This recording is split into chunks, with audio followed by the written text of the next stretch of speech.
Hey, welcome to Wing Talk. I'm Steve, and today we have a really special show. And Happy New Year. This is 2022. We're going to go over the top planes this year that we're looking forward to flying. And we are going to comment and analyze a very popular video from this week. So, a lot to get to. With us today is a special guest. We'll get to him in 1 minute.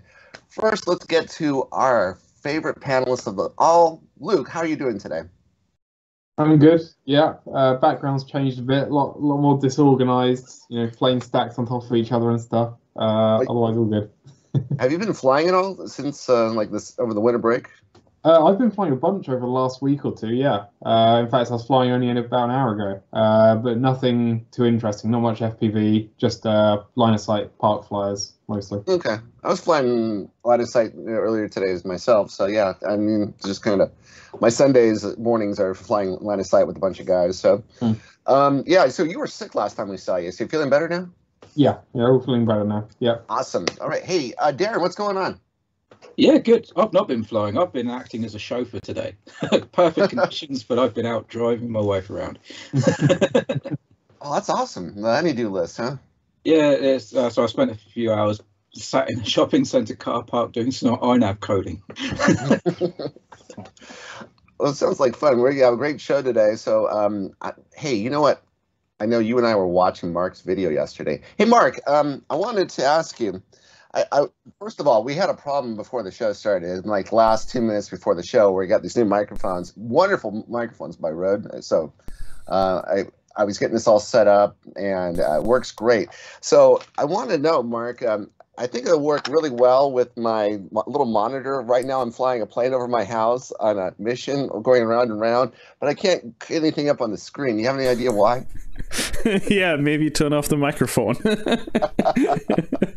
Yeah, it totally messed with my flight yesterday. Unfortunately, I need to figure that out. Okay, yeah. So what was happening was we were watching. It was like overcast here and windy and not really a great day. And Darren couldn't get out flying either. So we ended up. I wake up first thing in the morning, and Mark's flying a mission, and we'll be talking about that mission a little bit later on. But we're just sitting there watching it, and he has a beautiful video up on his screen, but it was like disappearing every couple seconds. So that was kind of the inside joke. Hey, you know who we have today is a favorite guest we had last year. Always interesting, always entertaining, always got something to say. Mr. Josh Gault is here. Josh, how you doing? I'm good. Yeah, thank you guys. Yeah, thanks for having me back. Okay, fantastic. You know, we have the top 21 planes of, I really should pull a list up too, of 2022. Now, what we did was we had everybody vote on them. So what, let me see, I got the list right here. Yeah, okay, good. So what we did is we asked people one simple question, which was, what are you flying in 2022? And, what are you looking forward to flying? And we got back, a lot of people wanted us to talk about special planes that only one person owns or two people own. But everyone voted, and we had in the top 20 planes, actually turned out to be 23 planes, because place 18, 19, and 20 had two-way ties. In the top 23 planes, we had 1,101 votes. So this is a pretty good poll. A lot of people are looking forward to flying a lot of INAV planes. But the first one on the list, I think it's the most indicative of what's going on, which is by the way, this is going to be, we're going to talk about these planes for the first hour. When the hour is up, we're done talking about the planes. We got other stuff to talk about in the second hour. So we're going to kind of go over the list because we went over this last year, a lot of these planes. So we're not really going to rehash a lot of the planes, but we're just going to talk about little things like little recaps on them, I guess. So the first one was the Nano Goblin, which was number 7 on the list in 2021. It fell to number 20. And I think one of the reasons why that might be is because in 2020, this plane was for sale. In 2021, I think went out of stock. So people are flying what they can get their hands on. What do you think about, you guys think about that plane? Yeah, brilliant plane. But yeah, I think you're right. You just can't get hold of them. So If people crash them, the number of them out there goes down. Simple as that. Yeah. Okay. Well, yeah, and we had Tim on from Ready Made RC, and he was kind of alluding to the fact that he's going to be getting more inventory in sometime soon. So keep your eyes out for that plane. Hopefully, it'll go back up on the list, but it's a good plane. Also tied for 20th place is the Bixler 2, which is, of course, one of my personal favorite planes. I'll let you guys comment out if you have anything to say about it. Yeah. All right. I think it's one of those ones that are, it's good to fly line of sight just as much as it is a good sort of FPV plane. So yeah, smiles all round with that one. Unless Andy's flying it, then just watch out for it. Then wear a helmet. I mean, the Bixler is basically a plane you can fly in two situations. Either if you start flying, or if you're too old to fly in anything fast.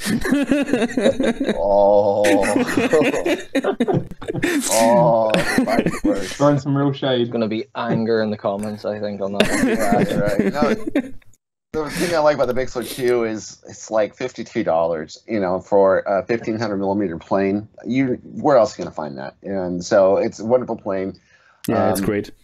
If you can get your hands on it, I highly recommend it. It's great to INAV. You can modify it. I've seen people actually cut the ends of the wings off, so it's a flat wing, and they put EDFs on it. So I mean, this is a platform plane. It's a lot of fun, and you can enjoy that. All right, so going down the list here, number 19, we have the Talon 250G by Sonic Models. I think Mark can talk about that one. Yeah, I mean, the Talon 250G, I have it since I got it from ZOHD for review, and I have not flown it as much as I should have done because it's a great little plane. It's nice for beginners, but also nice for experimenting. And currently, I'm in a WhatsApp group. Let me check, with I think 25 people roundabout, and we are 18 people currently, and we are working on a little challenge where we try to get the most possible range, total flight range, out of a plane that just rates under 250 gram. And the Talon 250G is the only plane that can meet the requirements, so I thought I start with that one. And currently my personal record is 67.4 kilometers from the flight yesterday. Wow. Oh, so that's what you were flying yesterday. Is that travel distance or total or distance away? Complete travel distance, yeah. So we have a few routes like within visual line of sight, and also below 100 meters, because if you fly higher you can use thermals to support you and so on, and it has to be a powered flight with active FPV feed that's recorded on the ground station. So a few routes are there, but yeah. So this is total travel time. I will get a different ESC from one of the guys that should run at lower voltage, because the stock ESC is currently the one that can go the lowest with 2.8 volt before it cuts. But I will get a different one that has a higher PWM rate to be more efficient, an old KISS 18M ESC, and also can go down to 4.5 volt total voltage, so I can really use the battery completely until it's at 2.5, so per cell. That should work and give me a few extra kilometers. Interesting. All right, next on the list, another tie. We have so the Talon 250G was tied with this is actually two different planes. It's the Ripper 690 R690 and the F01 by Diatom. So actually no, it's the F01 by He-Wing, and then the Diatom is the Ripper 690. So, guys, do you know about this plane? Because this was coming in really hot and heavy over the summer. I have one there. You have one there? Yeah, right there. Yeah, I'm still building it, but yeah, it seems pretty decent, to be honest. The control surfaces are a bit crap. And the linkages that come with it I wasn't impressed with, but other than that it seems decent, especially for the money. But yeah, that's the professional PMP kit, so it's got the GWD servos, which seem pretty nice. But yeah, I think He-Wing are putting out some quite nice stuff, to be honest. Yeah, do you know who this guy is? Because I mean, it's like all of a sudden he moved up on the list. His other plane is number 7 on the list, and it just came out. I don't know. I guess they're down the road from Castle Grayskull, though. you mean the company behind? So over the top of all the young FPV pilots' heads. I sniggered. It's okay. I got it. Steve, you mean the company where they come from? Yeah.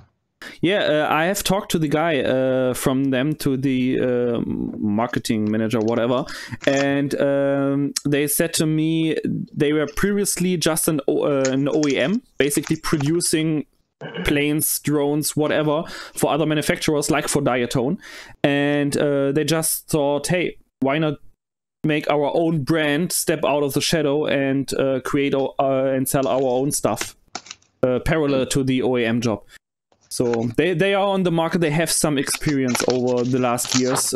Just no one noticed them because usually end customers don't get in contact with them. Yeah, I mean, I guess that's how they've kind of come out, and they're kind of making fairly good planes, let's be honest, like from the get-go, really. But I'll be interested to see how they take, feedback on, the likes of the He-Wing that Darren's got. And I mean, I've got the other one, and I say there's one or two things which is kind of like wearing out on it already, I suppose. So I'll definitely be putting that forward, but we can chat about those later. Perfect. Awesome. All right. So the next plane is tied for 18th place is the Wing Z84. So did you guys have any experience with that plane? All right. This plane never dies. Yeah, it's this essentially it's the same concept. So it's the Wing Z84. It's like 845 millimeters, and then there's the Chaser C1 Chaser, which is 1200 millimeters. Yeah. And then the FX61, which is 1500 millimeters. And then there's another one. It was the Buffalo, I believe, which was 2 meters. So they're all kind of the same concept. They're the same kind of design. What's nice about this plane is that it's really inexpensive. I mean, Hobby King had them for $25 over just about a month ago. Usually you can find them $35 to $45, and they fly really well. It's a little tight to put a flight controller in, but other than that, it's a beloved little plane. It's also a good line of sight plane. So, all right, so let's move down the list here. The Dart XL. So we go from one extreme to the other. Probably, yeah, from a really good flying wing to a mediocre. A rhinoplasty flying wing. I think you guys don't want to talk about this plane. Yeah, I think the Dart XL. Lots of nose surgery. Yeah, I think for the early ones anyway. I think the Dart XL is like a love and hate relationship with the community who flies. Most people I know who fly it, they love it. Others absolutely hate it.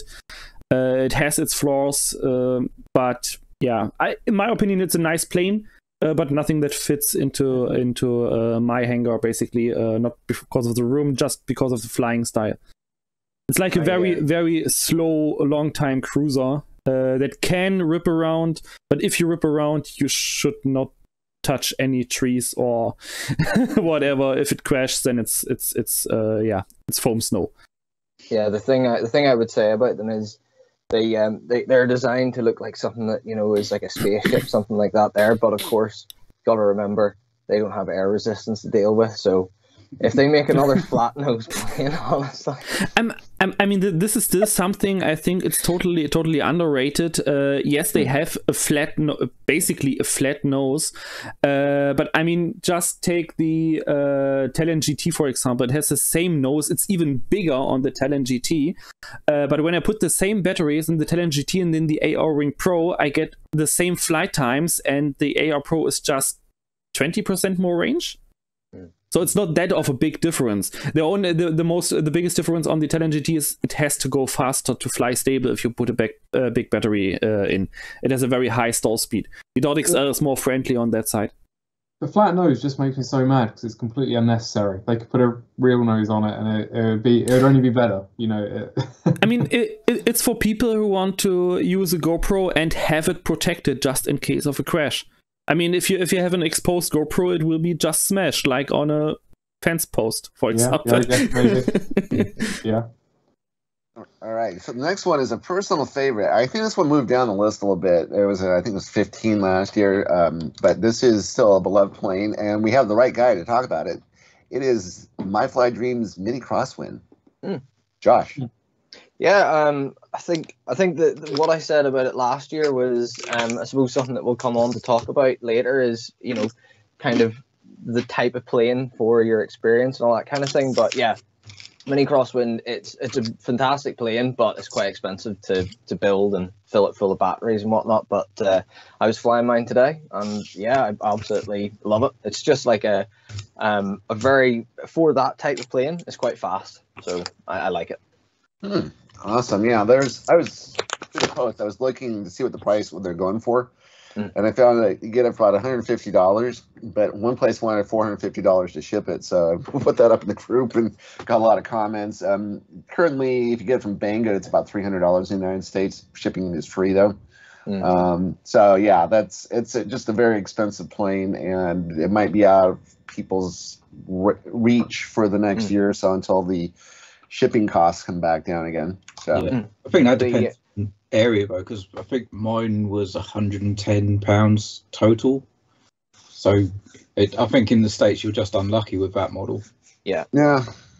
Sometimes what happens with Banggood is they bring them into the USA warehouse. So if a plane's selling well, they'll bring it into the USA warehouse, and then sometimes it doesn't sell well, and then sometimes they close it out and they have like 5 models left, and you get them for really cheap, and then you're really lucky. But we weren't so fortunate, I guess.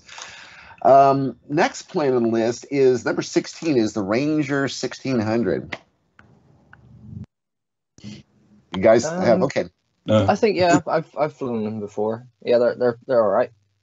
Okay, I'm actually building one right now. I found one used for a hell of a deal, and basically what everyone's saying is true. The stuff that comes in the plane is absolute crap. Why did they put horrible motors in there, horrible servos, and everything else if we're just going to have to pull it out anyways? So, other than that, it's interesting. It has it's a plastic fuselage, and it has 2 different bays, so you can put your flight controller. It's it's nicely set up for FPV, so I will say that much about the plane. It's just really it looks nice. Andrew Newton loves his plane. He likes it better than the Bixler 2. I like these kinds of rear pusher mid fuselage pusher planes. So looks like I'm looking forward to flying this plane. I think it's gonna be great, but I really wish they sold it as a kit, because the garbage that comes with it, you just end up having to take it out anyways. So, moving on, we have, so this one is another one that is interesting plane, Dragon 2 by Reptile. I think Darren has this plane, right? Yeah, I've been very slow building this plane. To be honest, the actual kit and everything seems decent. It is expensive though. That's the downside to it. For what it is pricey. You could get, I think, an Albert and a half for the price of it, and get a similar experience, I think.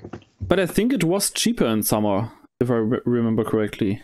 Possibly. I've not really looked at the price in a while, but yeah. They had it for $99 for that closeout in Banggood in the United States, and some guys jumped on it and grabbed it. And they also had the P&P was like about $150. Leslie grabbed it. He really likes the plane. It's as far as I can tell, it's kind of a flat wing plane, and so it moves pretty quickly. But it seems like it flies nicely. It's a big enough size, so it's kind of like the Albert, just with EPP foam instead of the EPO foam that the Albert Bird has. I think it's got a smaller fuselage than the Albert, because Crunkle mentioned that. He showed me a picture of his battery that it just squeezed in the Dragon 2, but there was loads of room in the Albert. So maybe the fuse is a little bit more aero, possibly. But yeah, I'm looking forward to trying it, and I really need to get a wriggle on and get these built. I mean, I'm really wondering why it's actually so low in the top 22 ranking, because last summer, this was the ultimate hype plane, I would say. I mean, it felt like every second post was about any Reptile Dragon build. And I have a friend of mine also flying it, so I've seen it in nature. It flies great. It's super stable. It's nice for acrobatic. You can use it for long range. It's very capable. The only downside I have seen, unfortunately, live is it hates crashes. If you crash that thing, the nose is basically just snow. It just explodes. The same fate as the Dart XL by the sounds. It's even worse. No, it's even worse. There's a slight landing. The nose just splits open. The GoPro flies out, or the battery goes through the nose. Yeah, the nose is totally made of paper. Huh. And there's this one guy, I forgot the name right now. He's an INAV and also autopilot developer who creates a custom nose for the Reptile Dragon in 3D just for DJI camera and a more pointy nose. And he cut the stock nose off, and the walls around the nose were basically 4 millimeters, 3 to 4 millimeters, right. Just foam, no carbon, nothing for to strengthen them. It's really thin foam walls. So I think that's the main issue on that plane. So if you get one, really laminate the nose, make it stronger, make it stiffer. Otherwise, you won't have a lot of fun. Good to know. Hey, let's talk about a plane that's really durable, something that you can take out and bash around, crash, something that's made with good German foam from BASF, from the Mercedes-Benz bumper plant in Germany. We're talking about number 14, one of Josh's favorite planes, the Mini Drac. Josh. Yeah, so it's another one that's obviously expensive and rare to buy now, unfortunately. So I think it's even probably, you could class it even worse off as the Strix Goblin, because I'm really not sure whenever the Mini Dracs will come back again. But certainly, if you've got one, you should try and hold on to it. But if you do get the opportunity to buy one, for sure, they're a great little plane. They they're just fast and they'll take a beating. That's awesome. Yeah, we had Chris Click on probably like 4 months ago, and he was mentioning it was like September we had him on, and he was mentioning that the wanted a full container, which is about 350 planes, in order to make the planes. So occasionally people come and say, hey, we should get a group buy together, and okay, you get 350 people together, you get the money from them and make it happen, because this is Chris can't figure it out, I can't figure it out, unfortunately, until a situation changes with the shipping in the United States or shipping around the world. It's going to be just difficult to get that plane. I mean, I think it's lovely to have a molded plane like that, but I think they should just hot cut them. Just go back, like the hot cut prototypes of the Mini Drac looked absolutely awesome, and I think people would love that opportunity to kind of go back to the the prototype looking ones made out of that same foam that Chris gets. Yeah, he also mentioned that what you can do is you can buy the Nano Drac, and you can put the 40-inch wings on it, and it's kind of like a light version of the Mini Drac, and it takes a quad motor, and you put on 6S, and you got something that's still, and people like that plane, love that plane. It's actually on the list again here. So, okay, but yeah, so it's definitely a worthwhile plane. So we're going down from another plane that, this is actually the same plane as the Ranger 1600. This is the Ranger 2000. So I'll just say about it is that it's the same fuselage, and they just put larger wings on it. And so there's like a second version of it, which has the nice clips. And if you break the clips, you can go to Thingiverse and 3D print them. I think Banggood sells them as well. So that's about the only bad thing to say about those planes. Anyways, it's a beloved plane. Obviously, people like it. Yeah, now we're number 12 is the Nano Drac. So we're just talking about the Mini Drac, right? So anything to add? You have the Nano Drac as well, Josh? I've had the Nano Drac. I didn't keep it because it's just a little bit too small for me. But yeah, I mean, it's another really nice little plane. I think when you're trying to mold something that small and that type of foam, you don't get the same like sort of finish on it. But in general, I quite like the plane. I just didn't keep it. It was a little bit too small for me. I like the Mini and the big Drac. Number 11 is the Alba Bird. All right, Alba Bird time. Josh, this was one of your favorites. Yeah, it is one of my favorites, and to say, I think it's just that size where you can fill it full of lithium ion and go pretty far if you want to, but it also, like the Dragon 2, it flies fantastic as a little sport plane. You can put a lot of differential on it, and you can prop hang it, which is really funny.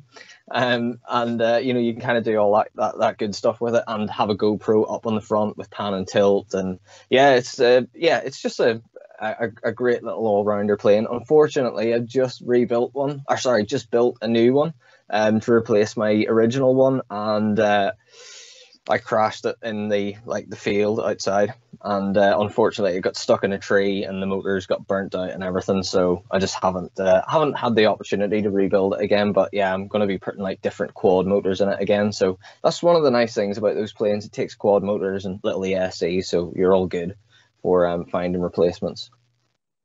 Cool. Yeah, it's a beloved plane. Unfortunately, it did not make the top 10. It was in the top 10, and then somebody came along, a couple extra guys came along and voted, and put it at number 11. But it was number 11 last year as well, so it's kind of kept its place.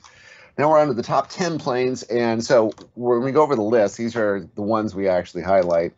Number 10 is the Nano Talon. So this was the one that knocked out the actual Alba Bird. What, you guys have experience with the Nano Talon? No. I've had one, but rather have an Alba Bird. All I've heard is bad things until you modify it. Until you do the flat wing mod and other things like that. Apparently they're not brilliant.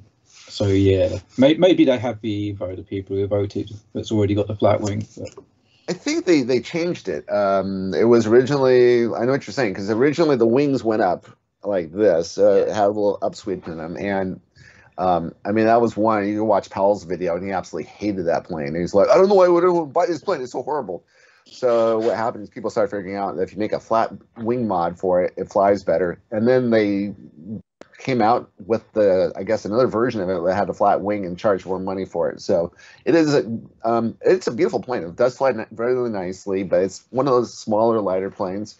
It, as a true Talon, it has 4 control surfaces, so makes it interesting to fly. It's definitely something that people, you either have a taste for it or you don't. Steve, just for the audience, Slash FPV just sent me a picture of his Dragon V2 nose via WhatsApp, so I can quickly show on the stream. Wait a second. So packing tape and you're all right. So yeah, this is basically how it looks now after 2 crashes and repairs. So yeah, it consists basically out of duct tape now. Good to know that. Awesome. I seen a picture earlier on the right wing group. A guy was giving his mini drac a bit of a service and a bit of a cleanup. So he peeled the goop and tape and everything that was on this fuselage. 210 grams. 210 grams. I had the same in the past with an AR-Ring Classic I got for free. I put 2 layers of duct tape off the ring, and it was 240 grams. So it was a full rate of a battery I pulled off from the rings. Wow. I mean, I'm not saying that it's bad. It might help how it flies with the weight, but it amazes me how much weight you can sort of put in and not even know. Yeah. Jeez. Number 9, Mark. This is one of your favorite planes. It is the Drift. Oh yeah, I have mine here. So it's a little bit dirty now from the flight yesterday. No, that is not what it's looked like. It's just dirt. It's just dirt from the field. So you learned a new word in German now? Yeah, I know 4 now. So yeah, I still like it. I just brought it with me yesterday, just in case I get bored. So I put the battery in the Drift and flew some acrobatics while my Talon 250G was making its rounds. So yeah, I still like it. It's fine. It's not fast, but it's a lot of fun, especially for line of sight practice for me. So that one is interesting. That we're going to talk about. It has something going on with the one before it, which is the Ranger. These planes have tails, traditional tails, but they both lack rudders. So they're smaller planes, and do you really miss having a rudder on that plane? Do you even? Well, you have a larger plane, Mark, that does have a rudder. Do you fly with the rudder at all? You're muted. Yeah, sorry. So I fly with rudder sometimes on the, but not actively. If I fly acro mode, I usually don't use it. I just fly bank and yank. But I use rudder on the clouds and also on the Talon GT with stabilized rudder, just to have these coordinated turns with the turn assist active, so it just makes turns faster and more stable than only bank and yank. Especially if you have a long fuselage with wide side profiles, you have to put the plane in a strong bank angle to get fast turns, but then you risk the plane slipping over the ring, so it's better to use rudder instead. Let's say I'm going to ask each person about their experiences with rudder. Josh, what do you think? I fly Cubs, so I love rudder. Rudder is one of the. I think it's the most important control surface on a Cub. No, it's on a Cub, the control surface size compared to like a similar size plane, it's many times bigger. Obviously, with it being like a scale type plane, but it's fantastic doing like hammerhead. I think hammerhead stall turns, whatever you would call it, and just kind of helping it turn a little bit. Cubs are quite naughty planes. You're on all the controls to do nice coordinated turns with a Cub. Darren, what do you think? Yeah, well, to be honest, FPV I mostly use elevons at the minute. So the only traditional plane I flew was the Razor. Actually, no, sorry, my Fokker Wolf, but I've not flown that enough to actually try it out. But line of sight, yeah, love rudder. Got to have the knife edges. Luke, what do you think about rudder? I fly a lot of 3D line of sight, so rudder's pretty integral to that kind of thing. Other than that, keeping the adverse yaw at bay, keeping everything nice and following the nose is good. What I want to use in the future is on a twin motor differential thrust. I never actually used it. And I can't use it on the clouds, unfortunately. But I want to have a small twin plane just to use differential thrust instead of a rudder. Should allow nice acrobatics. I have a 3D plane with twin motors that I was actually flying yesterday. It's a somewhat 3D scale Vigan fighter jet, and that works really, really well for rudder control with the differential thrust. Do you use it with flight controller or without? It did have a flight controller on it at one point, but now it's without flight controller. It works really well. The only thing is I have to have 3 different positions for different speeds, because obviously as you increase speed, the aerodynamics take more effect, but the motors don't. So, you could probably sort that out in programming with INAV if you're going to do it that way. But if you're doing it just direct to motors, you want to have 3 different scales for it. Mm. Yeah, I think I think disappointingly on pretty much every FPV plane I've flown, the rudder is nowhere near as effective as what you would like it to be. And yeah, you can have differential, but differential doesn't really work all that well without just a little control surface at least. But if you combine the control surface and the differential, it works okay. Yeah, I should point out that the plane that I'm on about has the motor right at the other end of the wingtip. I'll post a video in the chat. Yeah, so I think larger planes need the rudder. These smaller planes, like the He-Wing and the Drift, the ones that under 1 meter, banking yank are fine for those planes. So you probably don't really need a rudder super much. Speaking of the Ranger, benefit from rudder though. They benefit from a rudder. That's the thing. I think the issue is more fitting it, but there's no reason why they can't come up with some smart ideas. Like if they have, like some of them, they have the elevator on the outside of the tube, they could put that inside the tube and then put the rudder where the elevator is. So there are solutions, and they would benefit from having a rudder. You think so on these smaller planes? Yeah. Okay. What I wonder is, what if you combine rudder, physical servo rudder with differential thrust? Because Luke said that at higher speeds, you get issues that the motors don't produce enough authority anymore. But then the servo rudder has more authority at higher speed, and vice versa. So if you have both at the same time and combined with each other, that should be pretty fun. That's like a logical condition. Yeah, that's what I do with the Albabird and the Mini Crosswind as well. So you can, well, I was like prop hanging the Mini Crosswind today. You may actually remember some people, we had a conversation similar to this about a year ago with Josh, talking about differential rudders, differential motors and rudder, and how if you have differential two motors, you need to have them the right distance out on the wings to where you have one motor fail and the rudder is still powerful enough to overcome that. So that's why I have on like my big FPV plane, but obviously not used for turning, but for redundancy. Yes. So yeah, it could be used for the other way around to have, you know, better rudder performance, definitely. Excellent. Yeah. All right. Well, I mean, the one thing I'll say though is that when we get to the Bixler 2, the using the Bixler planes, they benefit from the rudder, but flaps, they work, but you know, you don't really need them. They kind of land by themselves anyway. So it's interesting. But I think on these smaller planes, you could probably get away with just the banking yank. But I see your point. They would definitely benefit with rudder.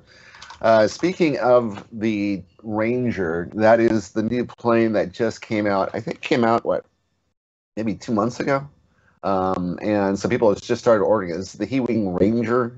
The official name of this thing is Ranger T1. So a lot of people ordered it. We've seen a few flight videos of it. Ooh, Josh is pulling one out right now. Josh, what do you think? Yeah, it's a cool little plane. For the size, you know, it's it's nice and quiet, and it's like kind of modular, so you can unclip the wings and take it apart and put it in your pocket if you wanted, probably. But I mean, like the only thing it lacks, like we were saying before, is just having a rudder control surface, and you know, just having like the P term on there just to correct for a bit of buffeting on the yaw. That would be fantastic. But yeah, I mean, I've just got like a little Cadex DJI unit and then a little like panning camera in front of it, and yeah, it's great. Just go out and kind of have a little bit of a mooch around and not make any noise. Sounds perfect. Yeah. Well, the question I have is, you've seen the list now. We've gone over quite a few planes, a lot of very noteworthy planes. Is this worthy of being so high on the list, or is this sold on hype? No, I don't think so. I think there's better planes below it, and I'm sure there's obviously better planes above it as well. But for what it does, you know, for being a little small, quiet plane, like it does have its uses, I guess. But I mean, obviously for me, it wouldn't replace like the Mini Crosswind or the Albabird or anything. But yeah, it's the one that I would chuck off the balcony at home and have a bit of a fly around with. Okay, that sounds like it's a worthwhile plane, and you're enjoying it. We haven't. A lot of people have ordered it, and not a lot of people have flown it yet. You're one of the few that actually put videos up. I think even Leslie. Darren, are you getting one of these, or? It's definitely on my list, because I think it would be ideal for just going around the park quite close to my place. So would you rather have this than a drift? Yeah, I think so. Okay. I quite like the idea of a twin. The drift. I don't know. It just never really excited me. But this you've got a bigger fuselage space. So yeah, I think I think for me personally, it seems a better plane than the drift. But I know people love the drift, so I'm not taking that away. It's just not really my cup of tea. I think it's on my list too as a replacement for the Mini AR wing. I think it looks quite nice twin. Okay. So well-regarded, well-respected plane. All right, so it's definitely worthwhile. All right, so going up the list here, number 7, brand new this year. And so we had an interesting, lovely British guy on a show a couple months ago by the name of Lee, and he is quite fond of this plane. This is the Atom RC Dolphin. So, do you guys have any input into that? Everyone's like shaking their head. I think it's just another Alba-like plane. Isn't it? No, the Dolphin is this jet-like plane.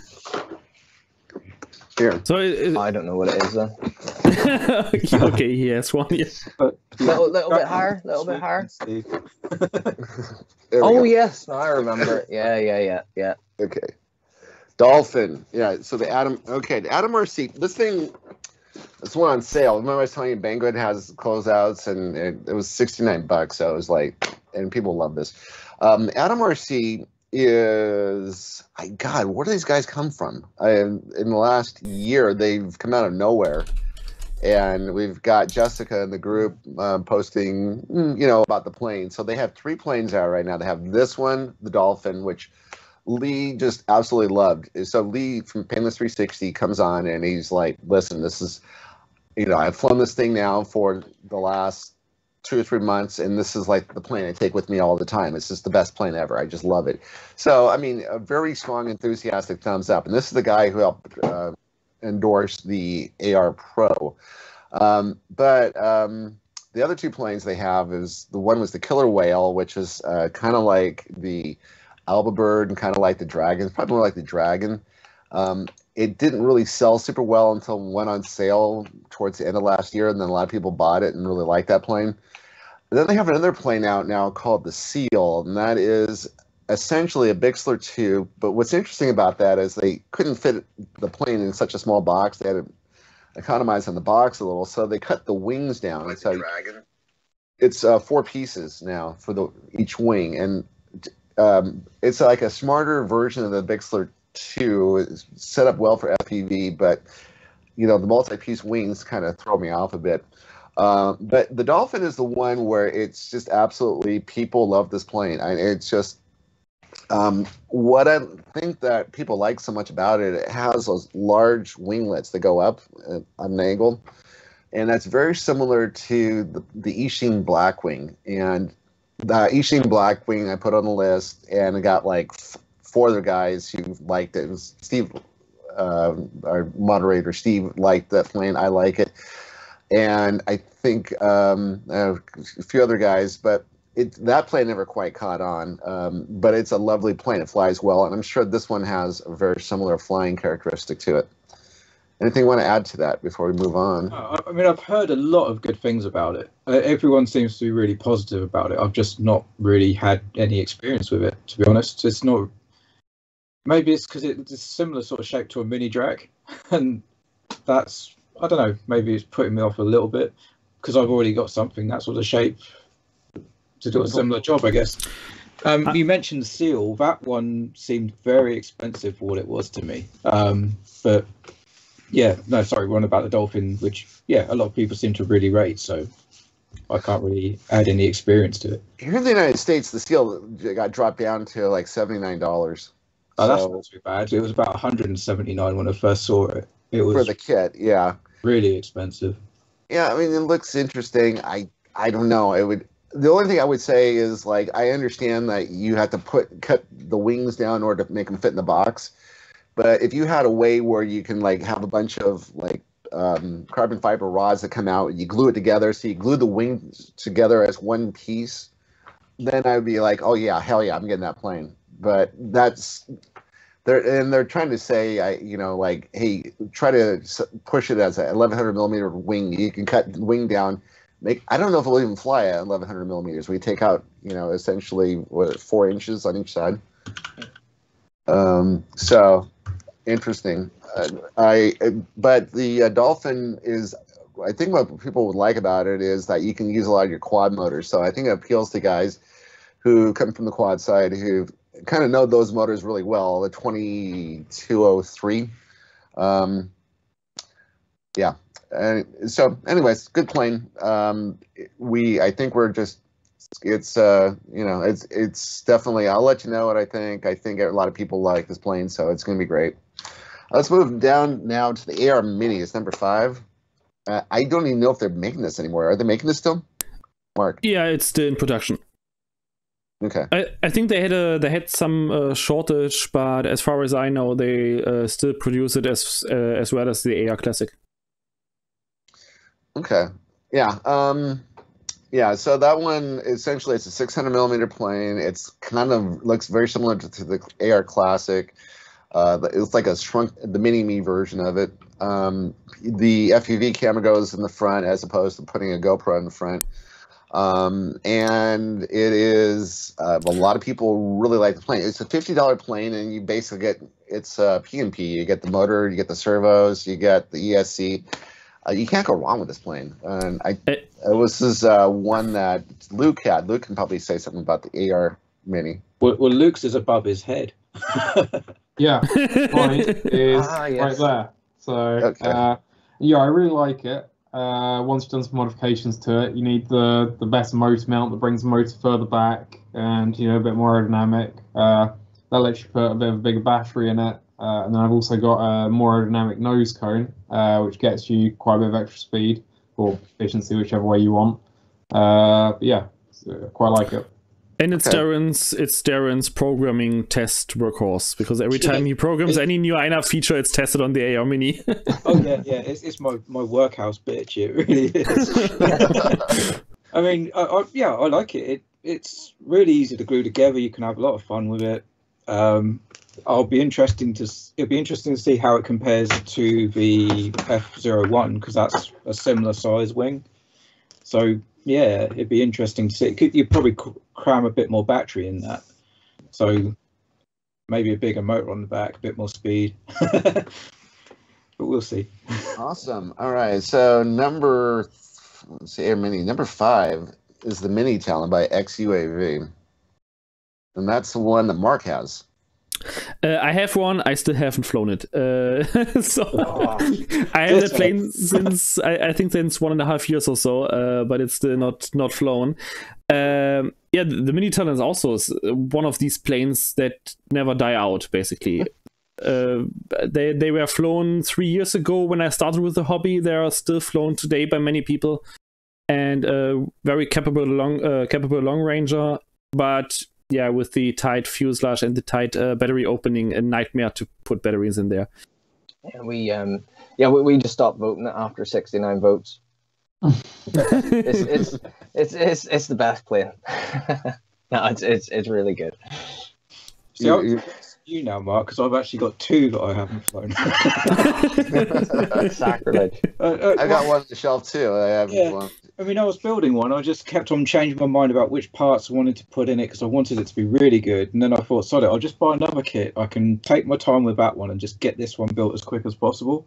And when I came to the funny farm, Josh, the plan was to have it ready for the funny farm. It's still in pieces, but it has progress on it. They're good. They've definitely got their place high up on the list, I think. Awesome. Yeah, it's deserving. I think it was Andy was talking about that as well. He loved his. This is a beloved plane by a lot. But the one thing I'll say about the plane is that when you look at these planes, you say, "Well, where's the fuselage? Where's it so cramped? We need something bigger." And then you give the feedback, and then they say, "Okay, we're going to take your feedback and make it." So they made something called the Talon Pro, and that is.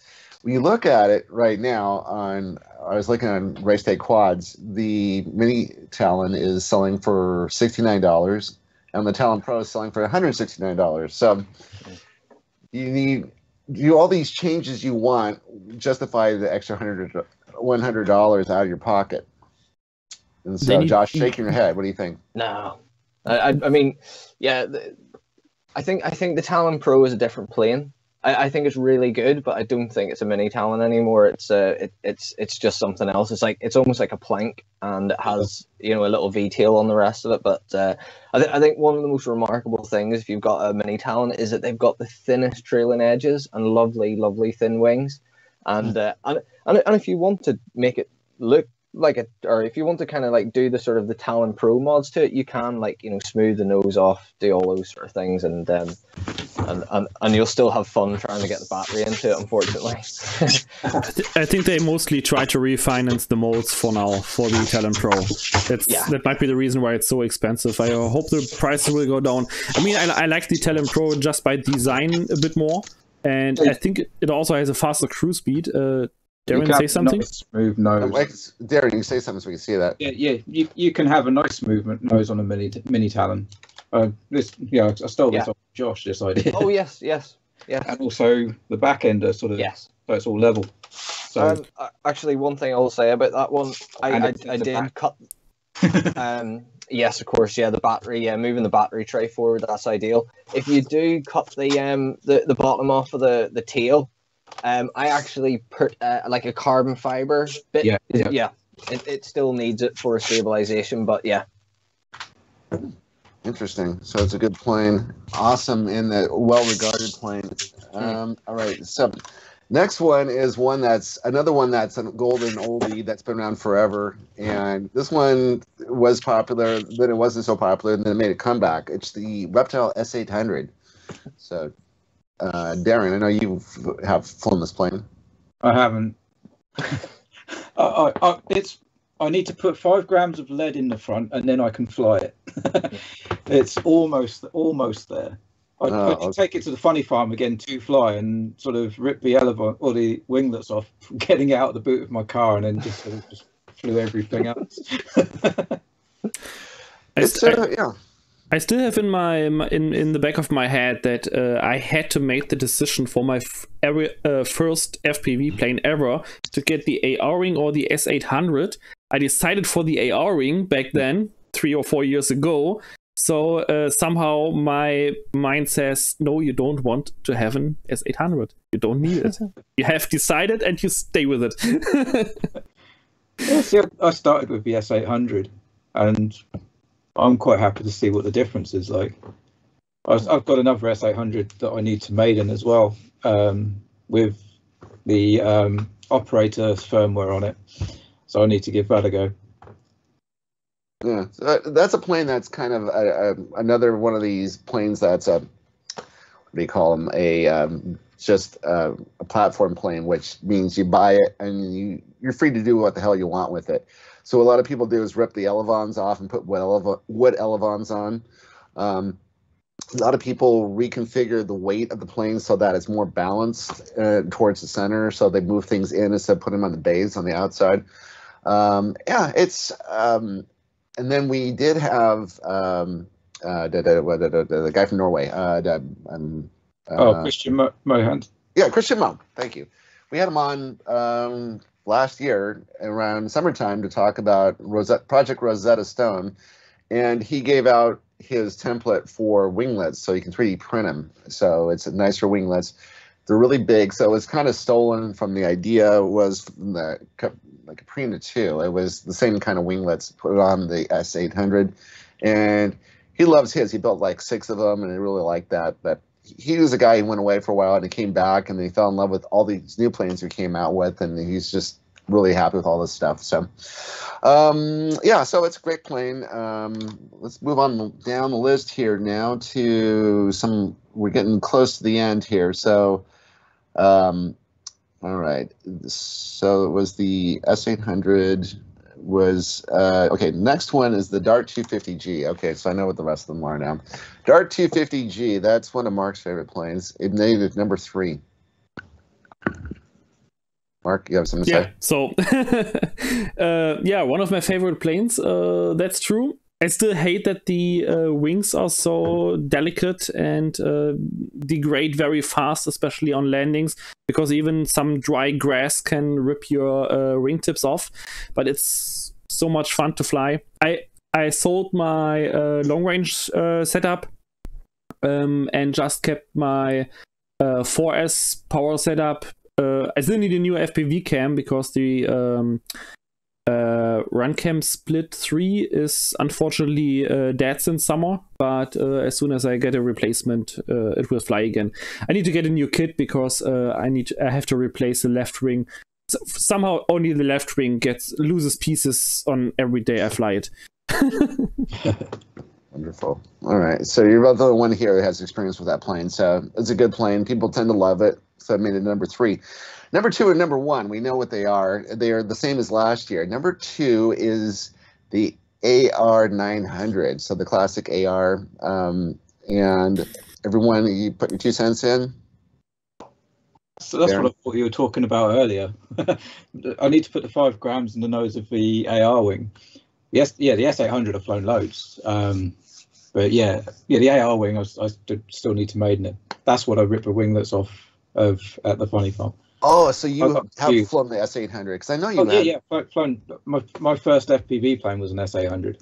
So I've flown that quite a lot with different setups. But the AR wing is my cleanest build so far, and I need to maiden that still.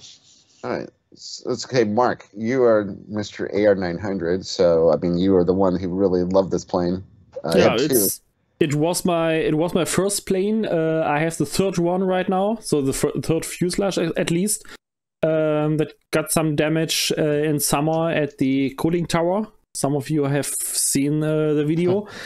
But yeah, I still like it just to bash around. If I don't care that it's pitch wobbly and some yaw nose hunting on the yaw axis, I don't care about it. It's just a plane to rip around and bash between trees.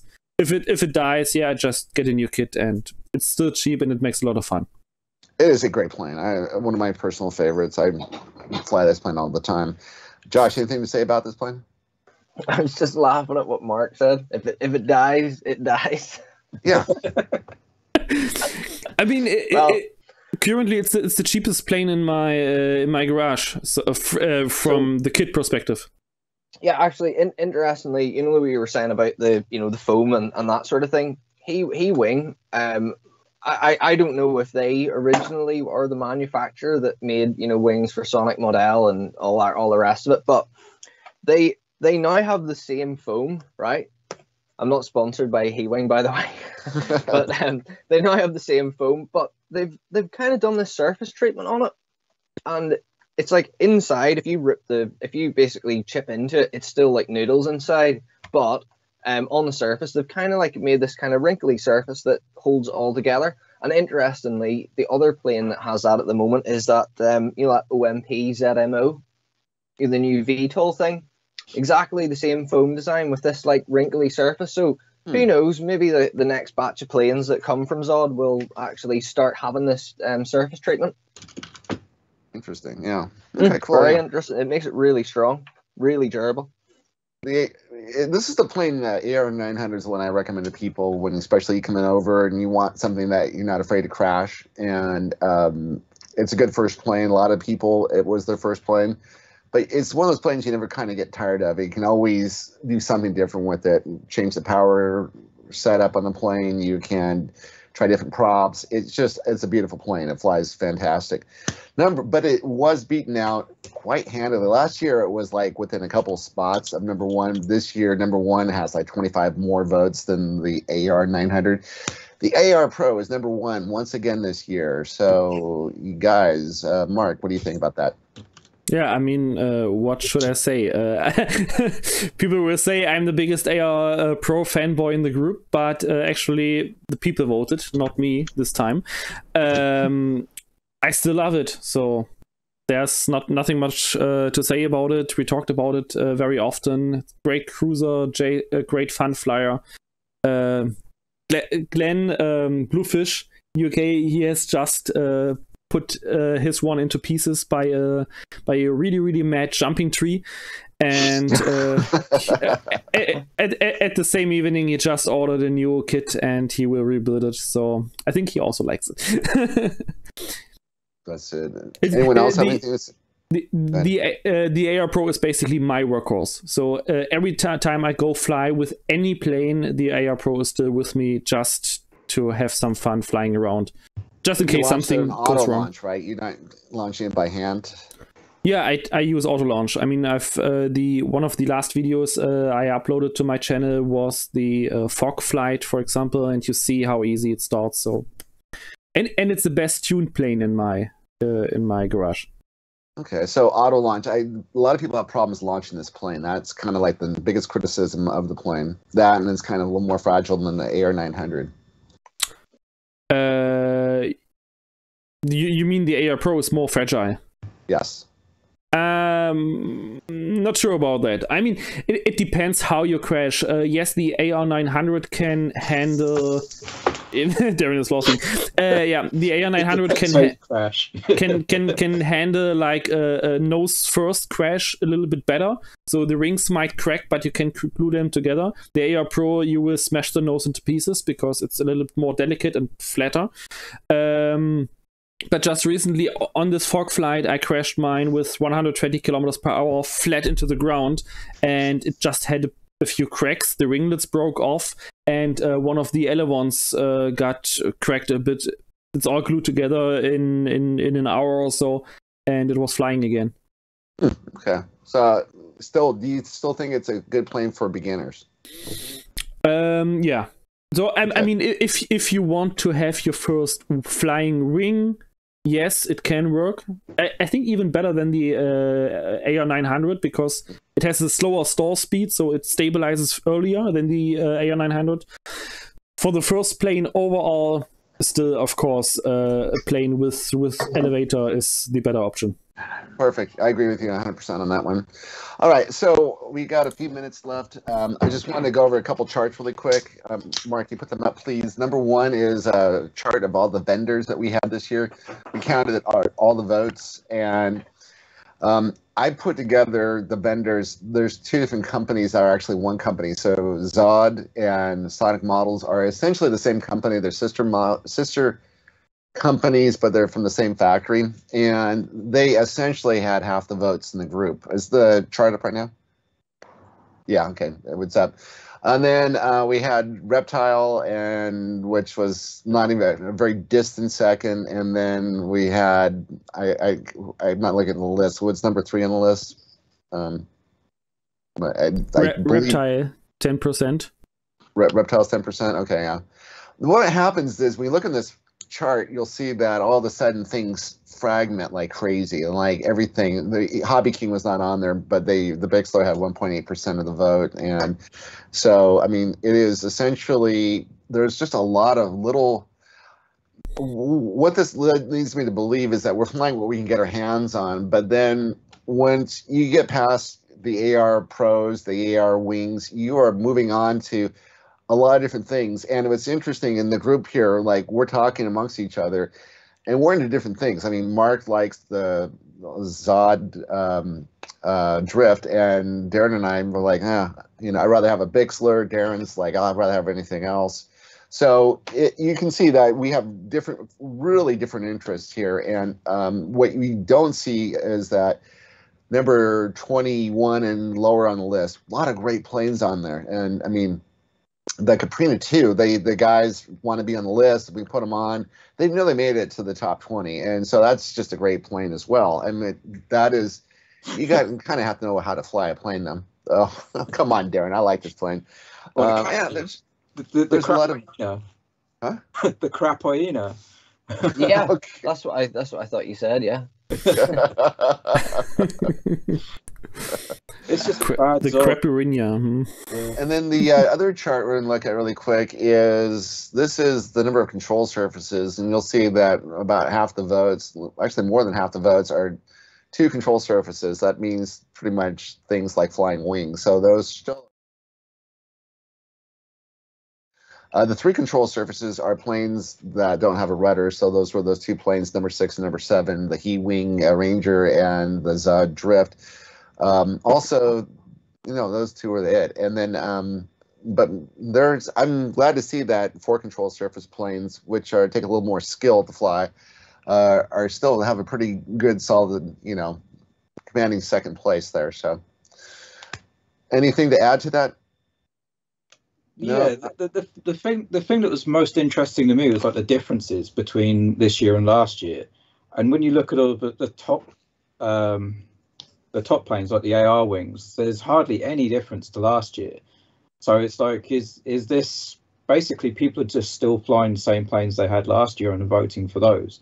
But then you get a few newer stuff like the He-Wing. I can't remember what the other one was that was just straight in there. So it's good to see that there are some new things coming along, but it's like, a lot of people just still flying the same things, and we're just seeing slight differences where things are getting crashed, and then there are new things coming along. So yeah, that's what sort of interests me more. Is I think it's just what we've got in our hangars more than anything. Yeah. I sometimes think a lot of it is down to if you want to fly FPV, I think wings are probably the best thing to fly, really. And and I think a lot of people like them because they are cheap to build, easy enough to set up, and they're durable.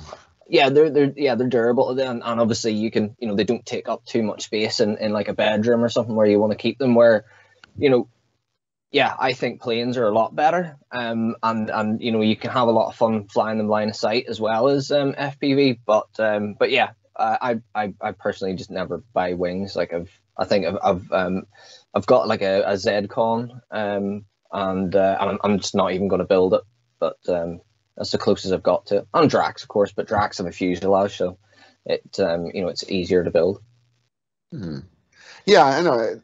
I started off as wings myself, and I just but now I'm starting to really fall in love with the traditional plane. So, but I think it's also an age thing. I mean, if I were 20, I would probably, the last thing I would want is a traditional plane. I would probably just be all wings all the time.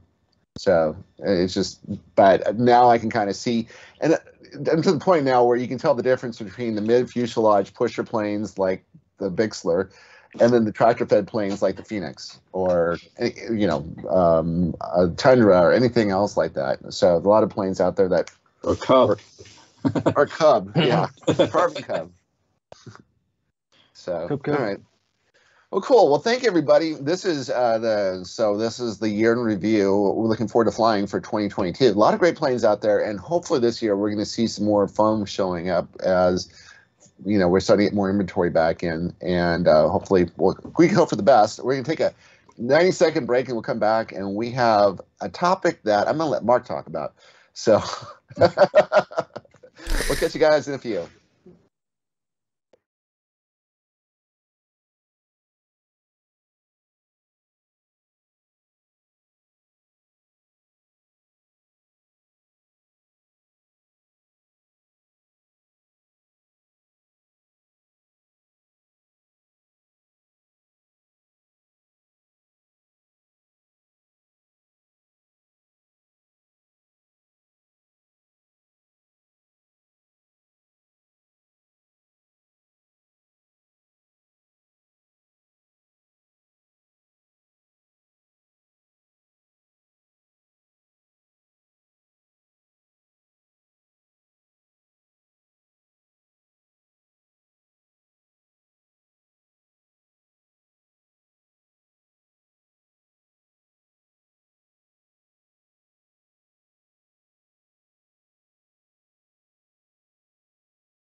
Hey everybody, we're back. Hey, I want to apologize to Josh because last year we had him on, and we were supposed to like have a nice chat with him, but we talked about the planes for like the whole 2 hours.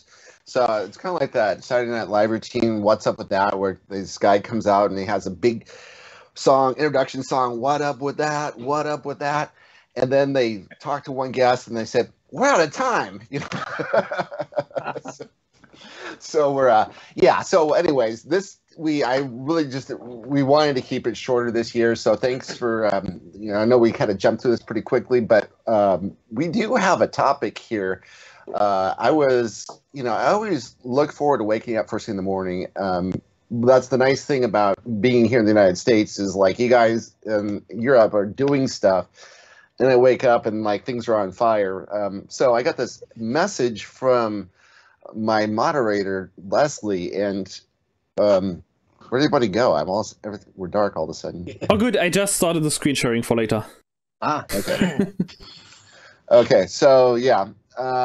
Basically what happened, Leslie said, "You got to see this video," and next thing I know, I'm talking to Mark about it. So Mark knows the whole story, and I'm going to let him talk about this, and we're going to analyze the crash video, and we're going to hopefully kind of put to bed some of the myths that this is a problem with INAV. This was unfortunately not a problem with INAV. So Mark, take it away, please. Yeah, so a lot of people might have seen the crash video of the believer from Wesley Vati.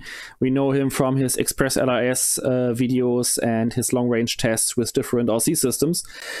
And yeah, there was a big discussion under his video in the YouTube comments, and also I had some discussions with guys on my WhatsApp groups, on the FPV groups. What was the actual cause? Some people said, yeah, INAV is to blame because something went wrong and he should switch to autopilot, for example. But yeah, I've watched to the video itself and also talked about it with a few people.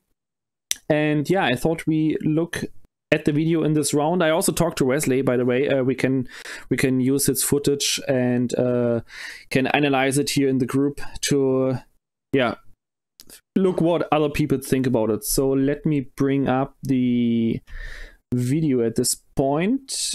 Here we go. And guys, you see the screen share? I see it. Okay, great. So let me check here. Although turning with this plane feels a bit like you're turning an oil tanker. So I was trying to be pretty careful. So he already said it's very slow to turn. His experience level started with an AR Ring Mini and then an AR Ring Pro, and then he switched to the Believer. What's a pretty big step. And here we have the issue, or have the problem, what happens then with the plane. As I come out of this left bank here, that's when things go horribly wrong. You can see from the stick overlay here that this rollover was... Yeah, I noticed at the start of the footage there, it was 140. Oh wow, 170. The abruptness of the situation got the better of me. That's fast. I'll let you see how it turned out.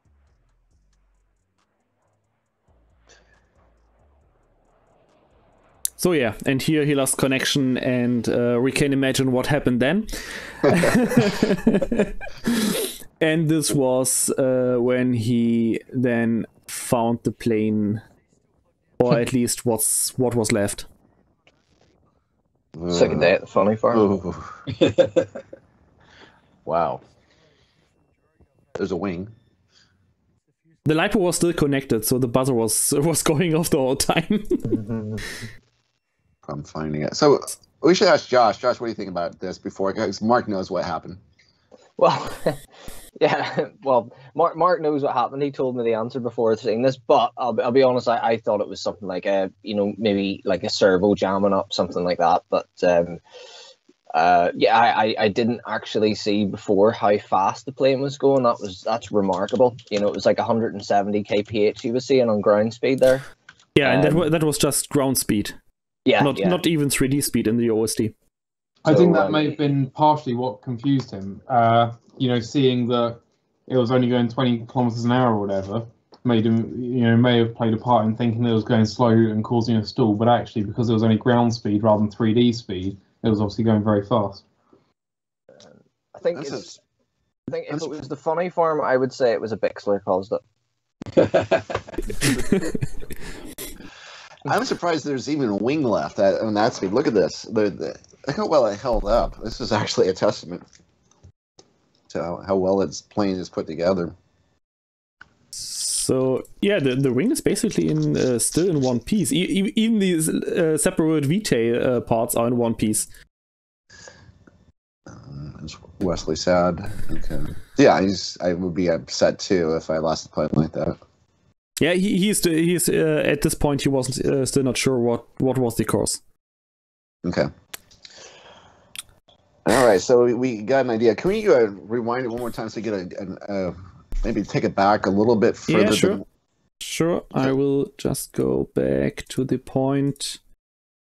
So this was his left turn. Let's play one more time. Okay. So he is constantly pushing to the left. That's already a bad sign if you are in acro mode and you are pushing and the plane is not going further in that direction. And then suddenly it rolls to the right. So here you see there's one moment. Not here. Wait a second. When he went upside down, here he had full pitch control. And it even stopped when he centered the sticks. So one guy in the chat right now, where is he? He had a good point. Control reversal, Doverance. Yeah, I think that's actually what happened. So I had a pretty long chat with Wesley the same evening. So we talked about it and what might have been or what might have happened. And he sent me his INAV black box logs, and INAV did what it had to do. So when he put the sticks to the left, INAV was going full servo left on the ailerons. And I also checked the speed data from the GPS and from the altimeter. And at one point when he was nosing down and just when the right wall started, he had a descent speed of 20 meters per second. So the descent rate, and that's already pretty fast with a ground speed of also 20 meters per second. And thanks to Darren to telling me how to calculate it, I found out at this point the plane had somewhat over 100 kilometers per hour of 3D speed in space. And what Wesley also confirmed to me there is that when he did the dive or when he did the turn, he turned into the wind direction. And the wind was pretty strong up there. Earlier in the video, if he makes a turn, you can see how much his ground speed changes. So the wind speed up there at that altitude was around 50 kilometers per hour. So his actually airspeed should be in the range of 150 to 160 kilometers per hour. And as Josh has seen in the OSD before, at this moment when he was able to pull up and level out at least a little bit, he was still nosing down. His 3D speed or his ground speed alone was 160, 170, 180 kilometers per hour, and the top speed during the dive was more than 200 kilometers per hour. And what happened, and I think Darren, Luke, and Josh, you agree on that, is that if the plane goes just too fast, you get a so-called aileron reversal. That means if you try to turn left, the aileron on the left side goes up, but it causes a strong downward force on the back side, on the trailing edge of the wing itself. And this causes the whole wing to twist in the opposite direction. And if the whole wing twists due to the larger area, it has much more authority than the control surface itself. And this causes actually control into the opposite direction. Then you push it. And that might be the reason why the plane lost control. He still had pitch authority. And the problem was that Wesley thought it was a stall, that he was too slow somehow, or had too slow airspeed. So he kept the nose down and made the problem actually worse. If you would have pulled up even more to climb and slow down the plane, he could have saved it. But at one point, after a certain speed, if the plane was too fast, there's no chance to pull out of it because it just will make a spiral. If you try to pull while you're giving full roll, you will never lift the nose over the horizon. Yeah, something interesting. Henrik in the comments just said about did he tell you his deflections? But I think that the I term probably was something that wasn't helping in this situation where you're trying to make it go left and it's just going to keep on giving it more and more and more left. And then the airframe starts to go the other way. I have checked the logs. He was on INAV 4.0 and he was on the default setting, so the I term was really low already. Okay. And I have seen the servo output, the PWN values. I can open the black box log. Wait a second. I just wondered if that was somewhat holding the situation on a little bit longer. I think most likely there is once the wing's twisted, it's now, actually the aerodynamic forces are keeping it twisted, right. Rather than so much the servos. Huh. Yeah. So at one point, if you reach a certain speed, it's just impossible to recover. Maybe a full yaw left because the Vitae still had some authority. He was able to pull up. Maybe a full yaw left could have counteracted it a little bit, but you don't think about that in this situation.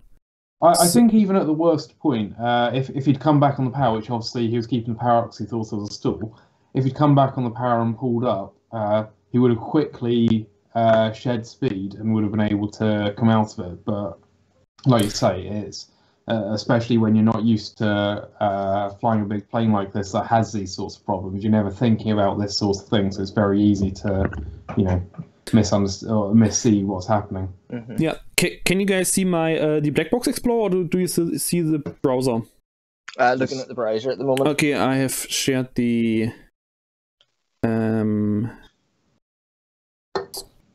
replace screen. Oh, there we go. Now you should see the black box explorer. Yeah. Okay. So yeah, this is the black box, and here you have the vertical speed. We have the ground speed, and here we have the servo outputs, and servo 2 and 3. If they are pushing to the left, the PWM values go up. So and here you can see the output of INAV when he goes with the stick to the left. It reacts on the servos. So at full deflection on the stick at this point, the servos push even with the integral value rising at the end with 90% deflection. Mm-hmm. And you see the plane still rolls to the right. Mm-hmm. So this was pretty much a complete reversal because pitch was stable. He had no problem on pitch. He was able to pull up. So it was definitely no stall. And for a stall, it just was too slow. What was the CG on this? Was it proper, and how much weight did he have? I don't know the weight, but I think the CG was definitely correct because the plane was flying completely smooth and stable before. And if the CG is too far back, then at this point when he gets too much speed and he pulls up fully, what he did during the dive, the plane would have speed stalled if the CG was not right. So then he would completely twist over the wing in this moment. Huh. Okay, interesting. Yeah, so this is basically my part of the analysis. We can look what the chat says. So yeah, Henrik, he told me that the deflections are actually like 20-25 millimeters up and down, and it's more than enough for that size of a plane. I have even less on my clouds. It's very, very, very interesting, and I think, like Luke said, he basically would never have known that this would have happened in such a big plane. But Yeah, like my mini crosswind, I fly that, you know, acrobatic all the time, you know, and you know, kind of literally use the throttle like it's a switch, just put it up to full throttle and just rattle it round, and I kind of know what it will do in those kind of situations. But yeah, that's absolutely crazy. Can't believe that. Simon P, by the way, in the chat made a good point. It looks exactly the same like what happens when you take the ZOHD drift too fast in a dive. It is actually exactly the same phenomenon. Even the drift does it. Yeah, it's less common with small planes, but yeah. Yeah, first it starts rolling slowly, and the faster the plane goes, the faster the spin goes until you pull up, and you still have pitch authority then.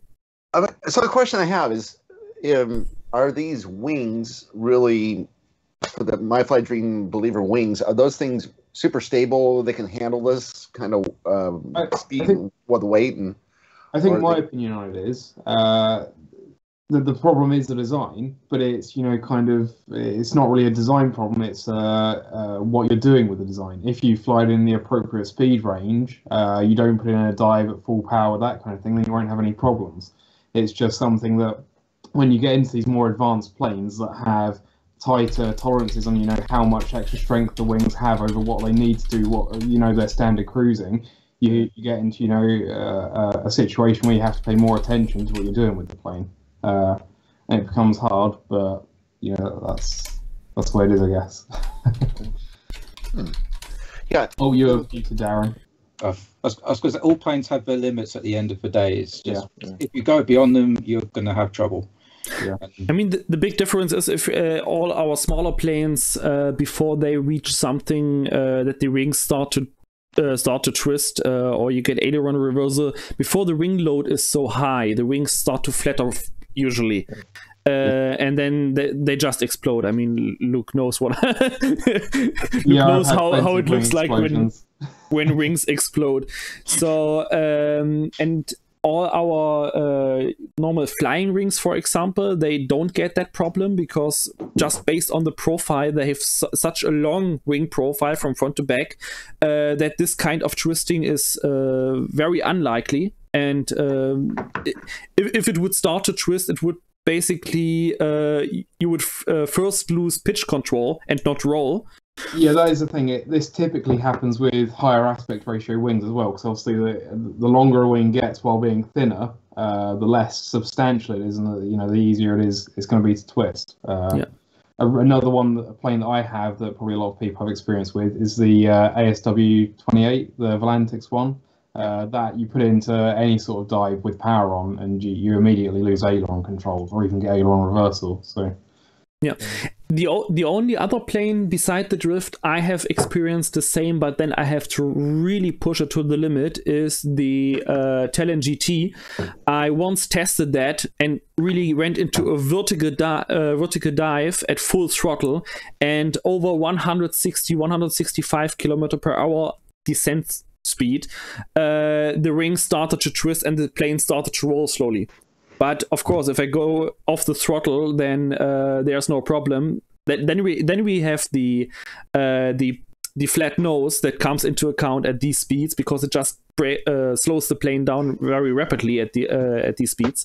So I was able to save it easily. But the Believer has a very aerodynamic nose and fuselage, and if you have a weight like 3.5-4 kilogram or so, there's nothing it will stop. So the terminal velocity will be faster than the actual maximum airspeed the plane can handle.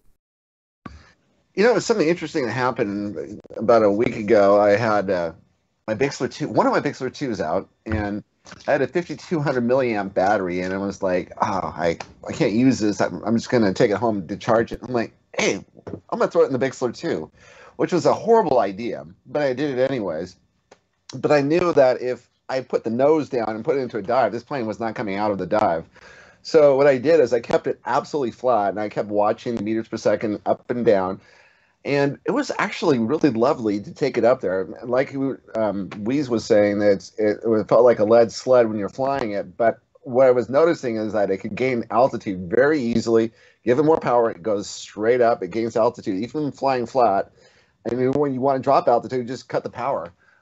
So I brought it down, and it didn't lose more than 2 meters a second because I was absolutely terrified of what this plane could do if I got into a dive. But it's what I learned from that is like maybe the batteries I'm flying with, I might need a little more weight, not 5,200 milliamps, but maybe like 3.5 milliamp or something like that. But as far as this plane is concerned, I really do, first of all, really want to thank Wheeze for allowing us to look at this video. And we can all learn from this when you have something like this. And we don't like seeing these kinds of videos in the respect that I know how expensive that plane is and how much time and how much care he put into putting that plane together. And we really, we all feel for you. I mean, we don't like to see this, but there's the next part of the topic really is how do you get from flying an AR Pro to flying MFD Believer? So, Josh, you have some ideas as far as, yeah, he's like, well, I mean, I whenever I got back into flying RC planes, I probably told this story before, but it was like the Goblin was my first plane, the Strix Goblin, like the full size one.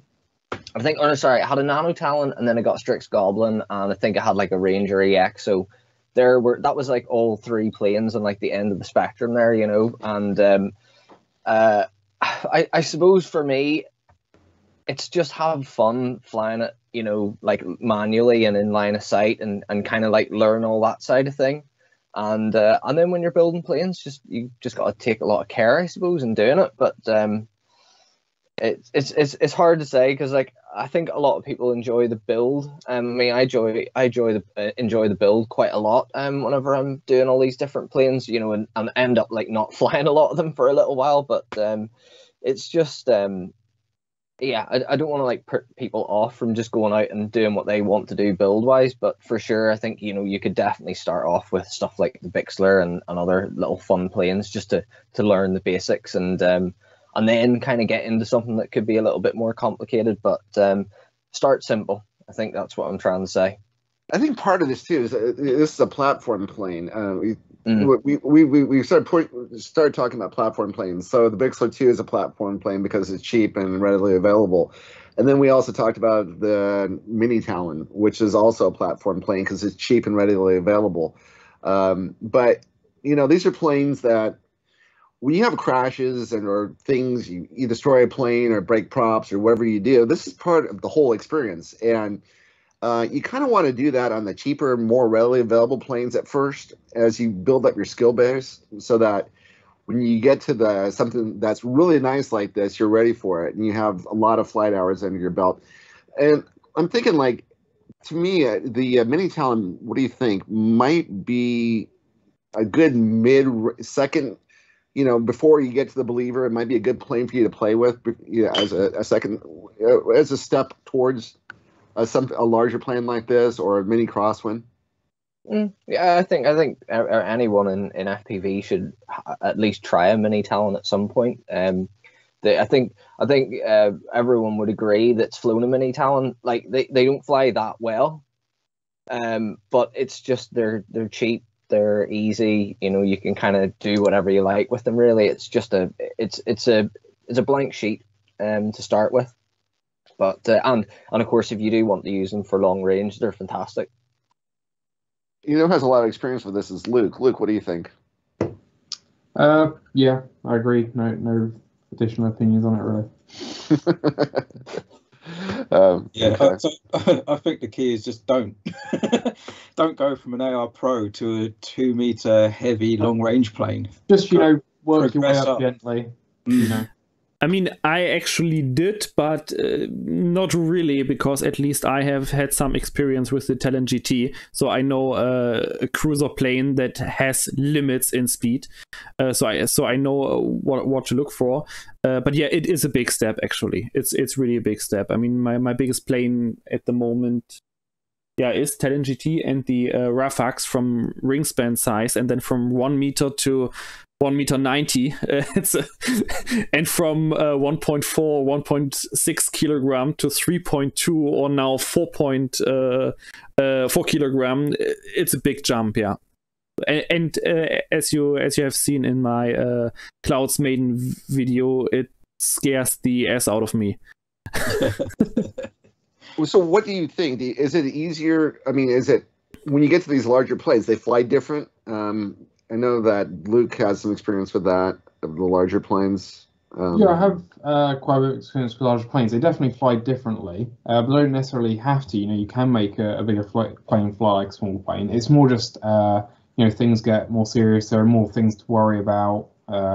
Generally, less people fly them, so you get less reviews of them. You hear less about them. There's a lot more to think about with bigger planes, and the stakes are higher when you've got maybe $2 or $3 grand worth of plane in the air. You're a bit more bothered about it than with a ZOHD Drift or whatever. So, I mean, I think there's a very dangerous point if you make that kind of jump. The big planes actually fly easier because they are slower on every rate, so you don't have these twitchiness you can run into with smaller planes. They launch easy, they have tons of power. I mean, these big twin planes, they can basically launch vertical with the right setup, especially with the recommended setup. They can launch easy, fly easy, they are smooth, you don't feel wind gusts on them. But this you get quite complacent. Yeah, and I think this easy flying, especially when you start, can make you overconfident. So you start to do maneuvers you shouldn't do with them, like a fast dive or a looping or whatever. I mean, I was a bit scared at the moment when I made the Clouds with just 3.4 kilogram roundabout, and I did the auto tune in INAV. And my buddy on the ground, who is an experienced RC pilot, he does it since he is 5, and now he is 35, I think. So he does RC flying since 30 years now. And I did the auto tune, and he said, "Oh, keep it calm. These wings are flexing." So the whole wing really flexed up by a lot. You could see it from the ground. That's something you don't worry on small planes. But on these big ones with these heavy loads, you have to really worry about that and be careful what you do.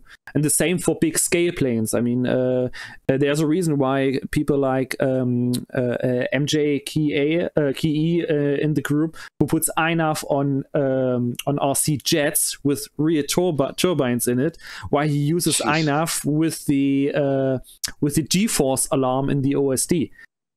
Or on the radio, he wants to have an alarm if the G-forces get too high. And that's basically the same we can do on the big ones. Yeah, I mean, talking about OSD alarms, this plane here, which is just a home-built one, I have airspeed alarms, because if I go over, 120 miles an hour, the wings will start to flex. And in a dive, without power even, you can quite easily get over 120 miles an hour with it, and that becomes quite a problem. Obviously, you don't need to have airspeed. Even just having 3D GPS speed will give you a good enough idea that you need to pull up or whatever. But I think that's a good point. We should ask the developer of the INAV Lua script if he can add an airspeed alarm on the Lua script with the voice output. Because right now we only have altitude and distance alarms or battery alarms, but an airspeed alarm would be really helpful for these kinds of planes. Yeah. I was thinking that myself, actually. Because we've got the OSD alarms, which are great, but to actually have your transmitter shouting it at you would be so much better. Yeah. Over speed. It's interesting, I suppose the believer must just have an inherent problem with speed. Not that I would recommend flying, any mapping plane at like 120 miles an hour or 130 miles an hour, but it must have some kind of inherent problem that will cause that issue. So I think Wesley's just been really unlucky with that, and that kind of comes back to what I was saying earlier. Yes, it is a design problem, if you like, but at the same time, if they'd built the wing stronger so it didn't have that problem, then it would wouldn't perform as well as a mapping. It would have lower flight times. Yeah, no, I get that. Yeah, you're right. It's so it is just It's a compromise. It's I mean, I think. Yeah, go on. Go ahead. I was going to say that the mini crosswind, it is a little bit different because it's sort of a scaled down version of its big brother, but they really like shortened the wings and like shortened the chord on it, I think you would say. Yeah. So it's quite a tough plane. For the size of it. Do you think that I haven't seen a mini crosswind? Do they keep a lot of the strengthening of the big one in it then? Oh goodness, yeah. Oh, okay. It's rated for like a 5 kilo all up weight, and it's a 1600 wing. Oh, okay, yeah, it's pretty dense. Yeah, it is, yeah. Okay, well, as we wrap this topic up, is there anything else you want to add before we wrap this up as far as this topic? There's just one thing I wanted to add about my cloud setup. My clouds for level flight has a very tight speed envelope anyway, because I have very big props with not too much pitch at 12x7 props on it. So slow flight would be like 50-60 kilometers per hour, but at 7-8 amps roundabout. And if I go full throttle, the amps go up to 90, but the top speed is just 110 kilometers per hour.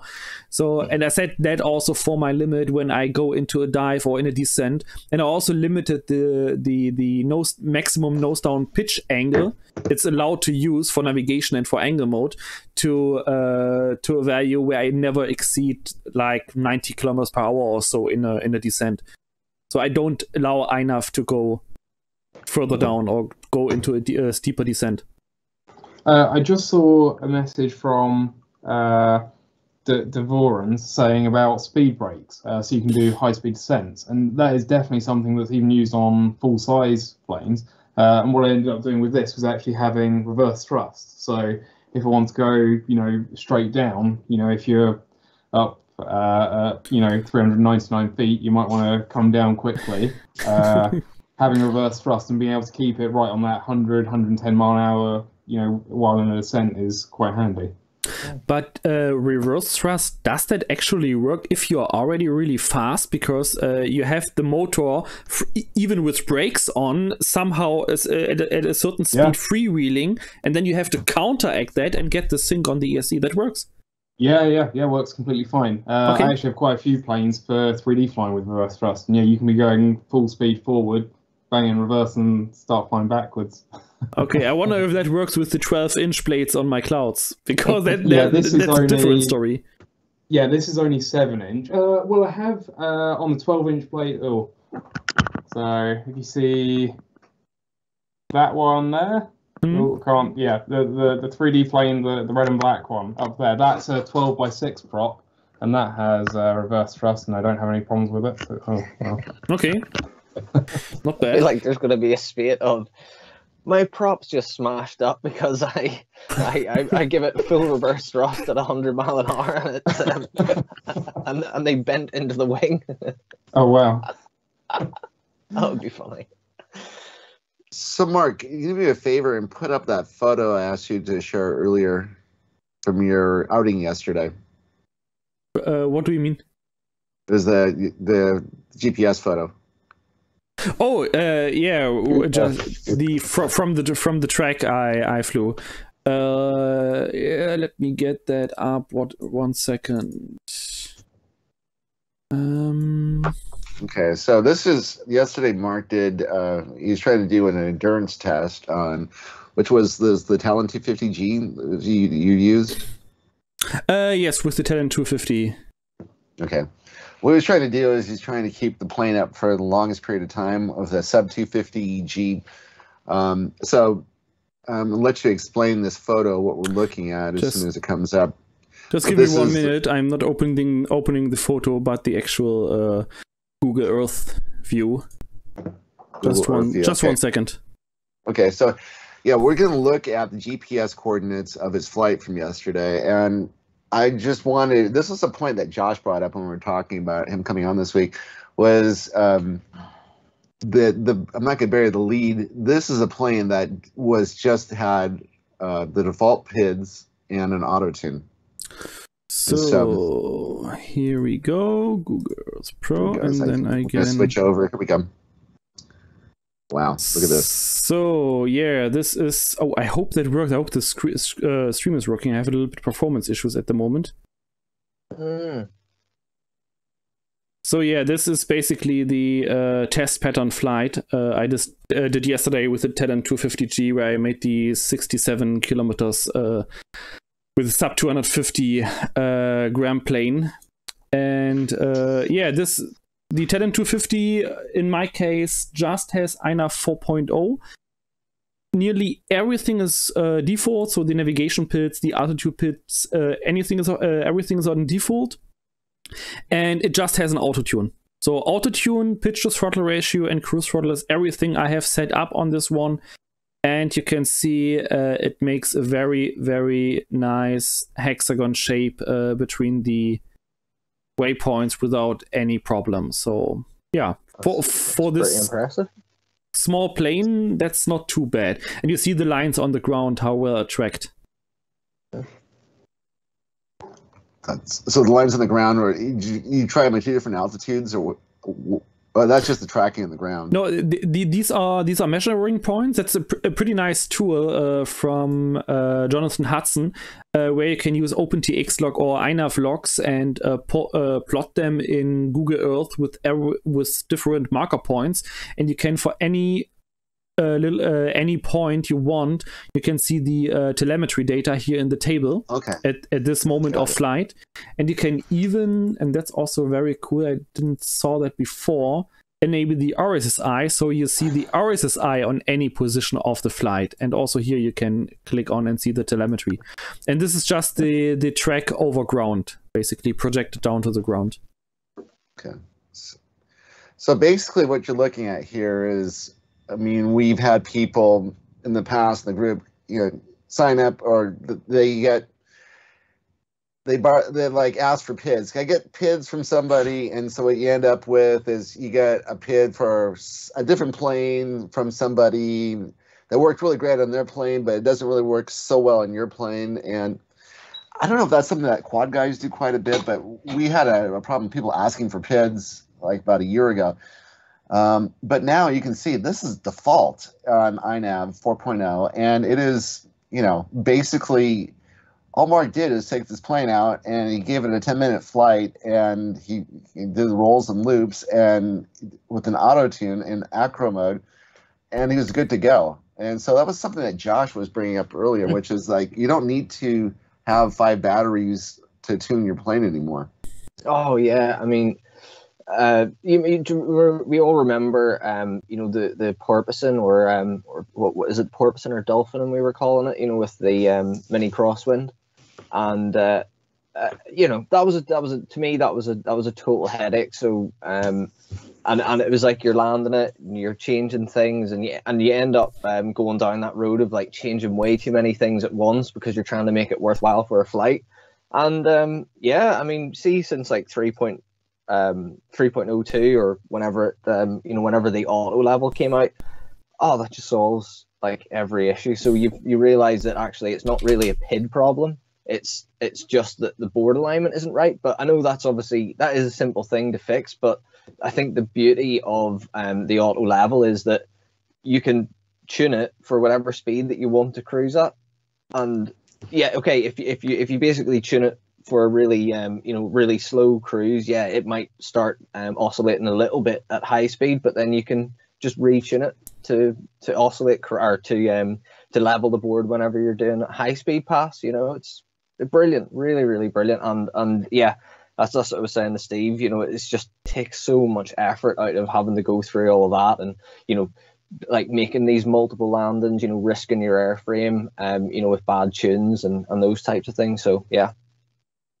Awesome. Hey, Darren, we originally INAV was a PIF controller, so it was P and I and feed forwards.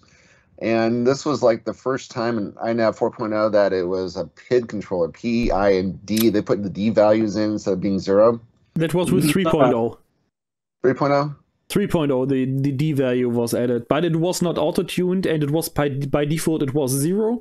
So you could use it in 3.0, but at this stage no one was really sure how to use it properly. Even the devs, and Alexander back then, the developer who enabled the D term for the fixed ring, he implemented it, but we didn't auto-tune it back then. And no one, even the developers didn't really know how to use it and how to tune it and how to balance it. So basically that was what I did the last half year until 4.0 was released. And then this was put into consideration for INAV 4.0 for the new PID defaults. And that's why we have now DTerm enabled in the default preset.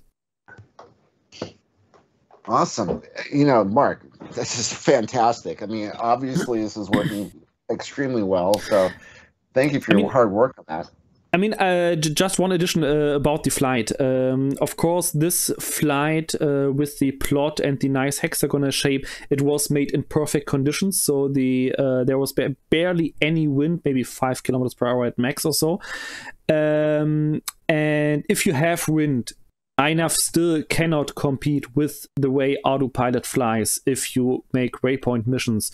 The main reason for that is just that INAV cannot use still cannot use the compass properly. So it completely relies on GPS directions, and GPS directions are always delayed.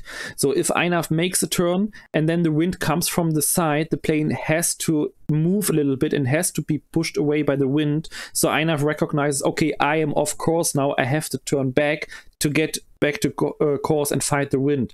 What autopilot actually is doing, just as a comparison, it uses the compass. It knows, okay, the compass is pointing in that direction, my flight path is in that direction, so I know the offset I have to take. So what autopilot does, it makes a turn and it immediately on 1 degree precision points to the next waypoint. So the lines are way straighter than you can have currently in INAV. But yeah, the defaults are working pretty well. It might be able to make it even a little bit better by raising the P gain on the position XY pit controller, for example. But you have to be careful with that to not end with a snaking plane. It seems to be working with quite a wide range of planes, because you've tried this with, you said with the mini crosswind, and it seems to work fine. Okay. Yeah, mini crosswind and the Albabird, they're two that say suffer from it, but it's just that they've got quite a wide envelope of speed, and obviously your angle of attack changes between all of those different speed ranges. So yeah, board alignment is quite key with them. Fantastic. Yeah, right. And then also this was with Talon 250G, so that's the other extreme. This is a much smaller plane, and it seemed to work fine with that as well. Yeah, absolutely. I mean, when I worked on the INAV 3.0 default pits, you might remember I made a post in the group where I asked people to try different pits on different planes so we can adjust them to have a wide range of planes working with them.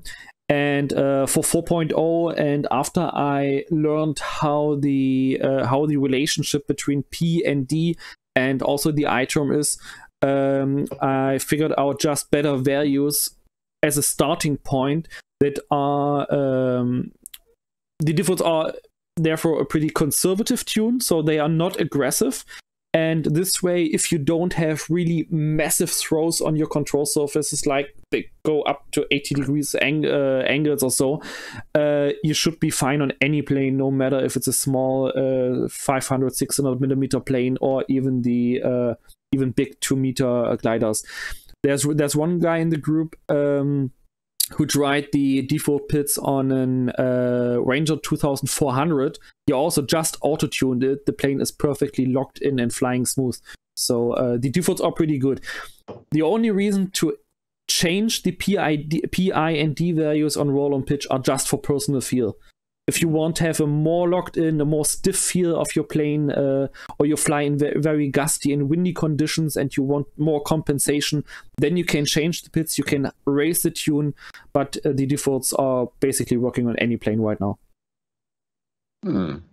Any plans to like maybe make ranges of, like, saying if your plane is a glider and it's below this size, these are better PIDs. If your plane's larger and you want slower, softer PIDs, here's just some suggestions.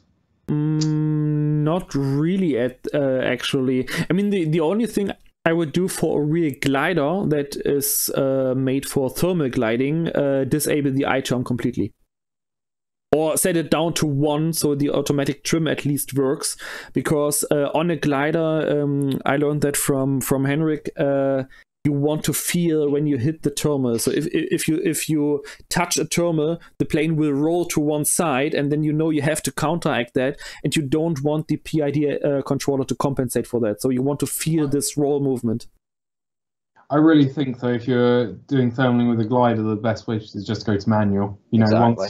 When you're cruising to and from the thermaling site, maybe have it in an auto mode or acro, but for thermaling, I think you really want a manual mode. I mean, you have the new glide mode in INAV where the pitch angle is freewheeling, so the basically you get some kind of deadband. As far as I understand it, you get some deadband where the plane is not automatically leveled back. So if the nose dips, it will basically hit a lower border.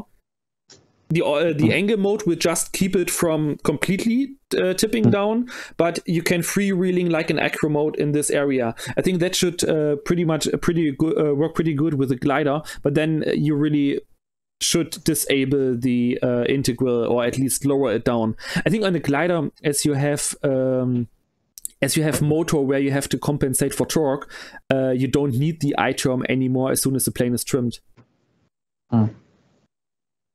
Perfect. All right. So last topic before we wrap this up here, what are you guys going to work on this year in 2022? We'll start off with our guest. Josh, do you have any ideas of what you're looking forward to doing in 2022?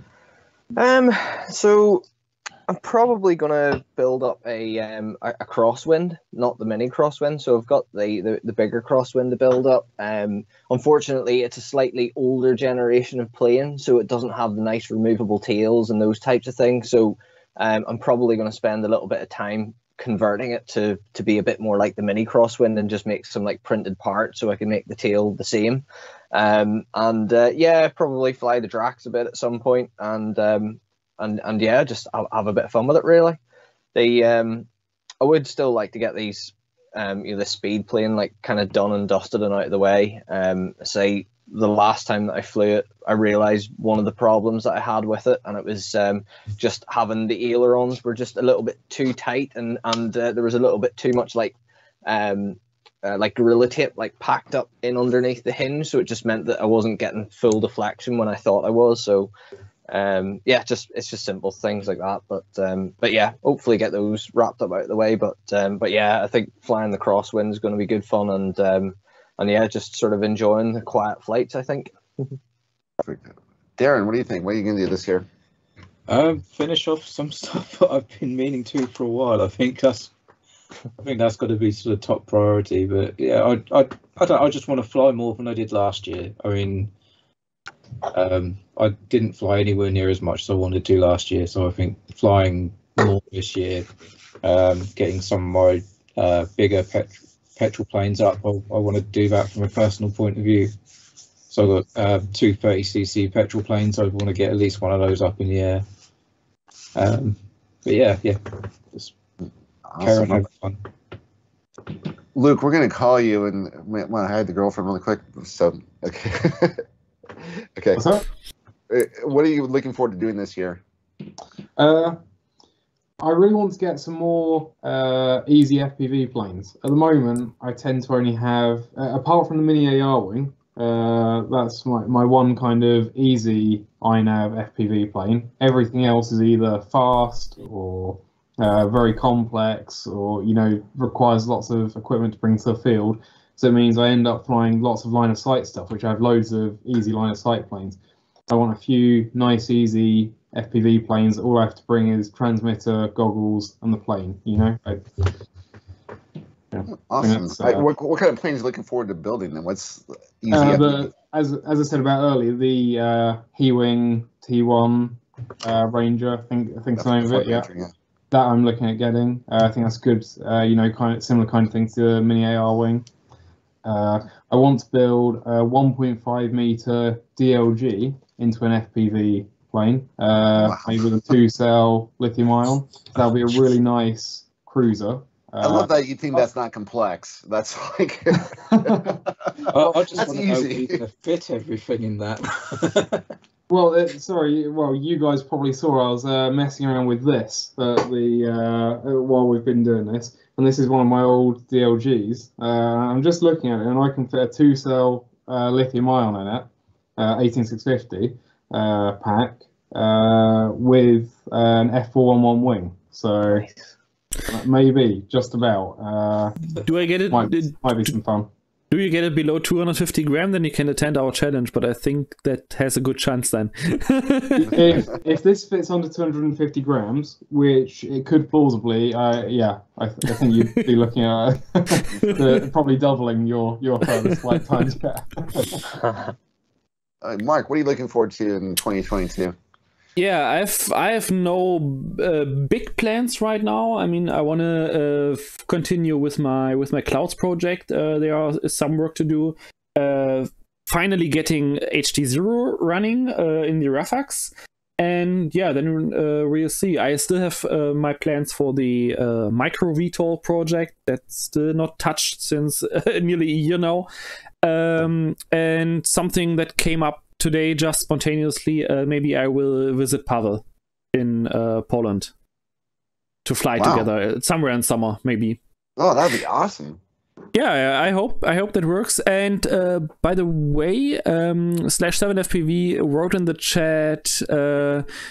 Wait a second, where is it? Josh and Darren should visit Northern Germany for some drag meeting. Mark will come too for sure. Yeah. I will bring the Rafax. At least that's very close. Yeah, that's looking forward. This year, decided I've been doing this, going through all my old planes. I'm converting everything over to everything's gonna be FR Sky. Getting rid of anything that's not FR Sky. Start moving over to Access and going through and actually just spending time tuning these planes properly. There's some good videos that Darren put out recently, just on how to get the control surfaces absolutely lined up perfectly.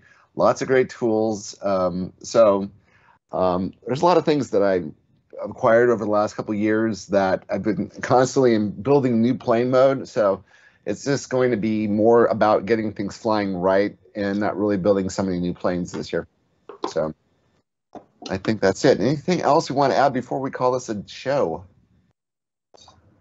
Looking at time.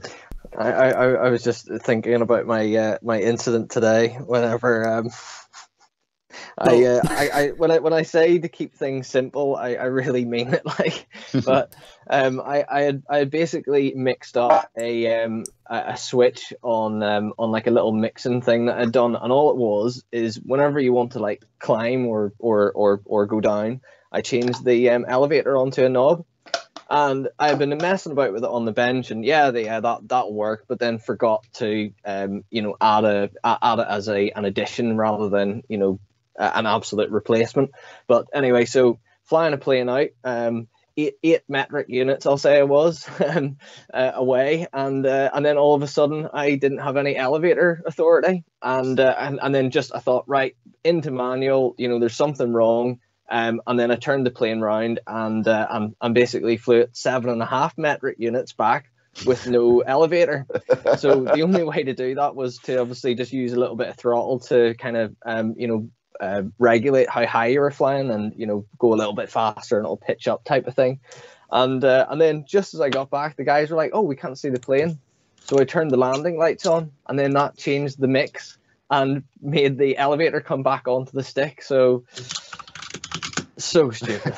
But I say I'm just glad I didn't have to land with throttle control and not the elevator. But that was daft.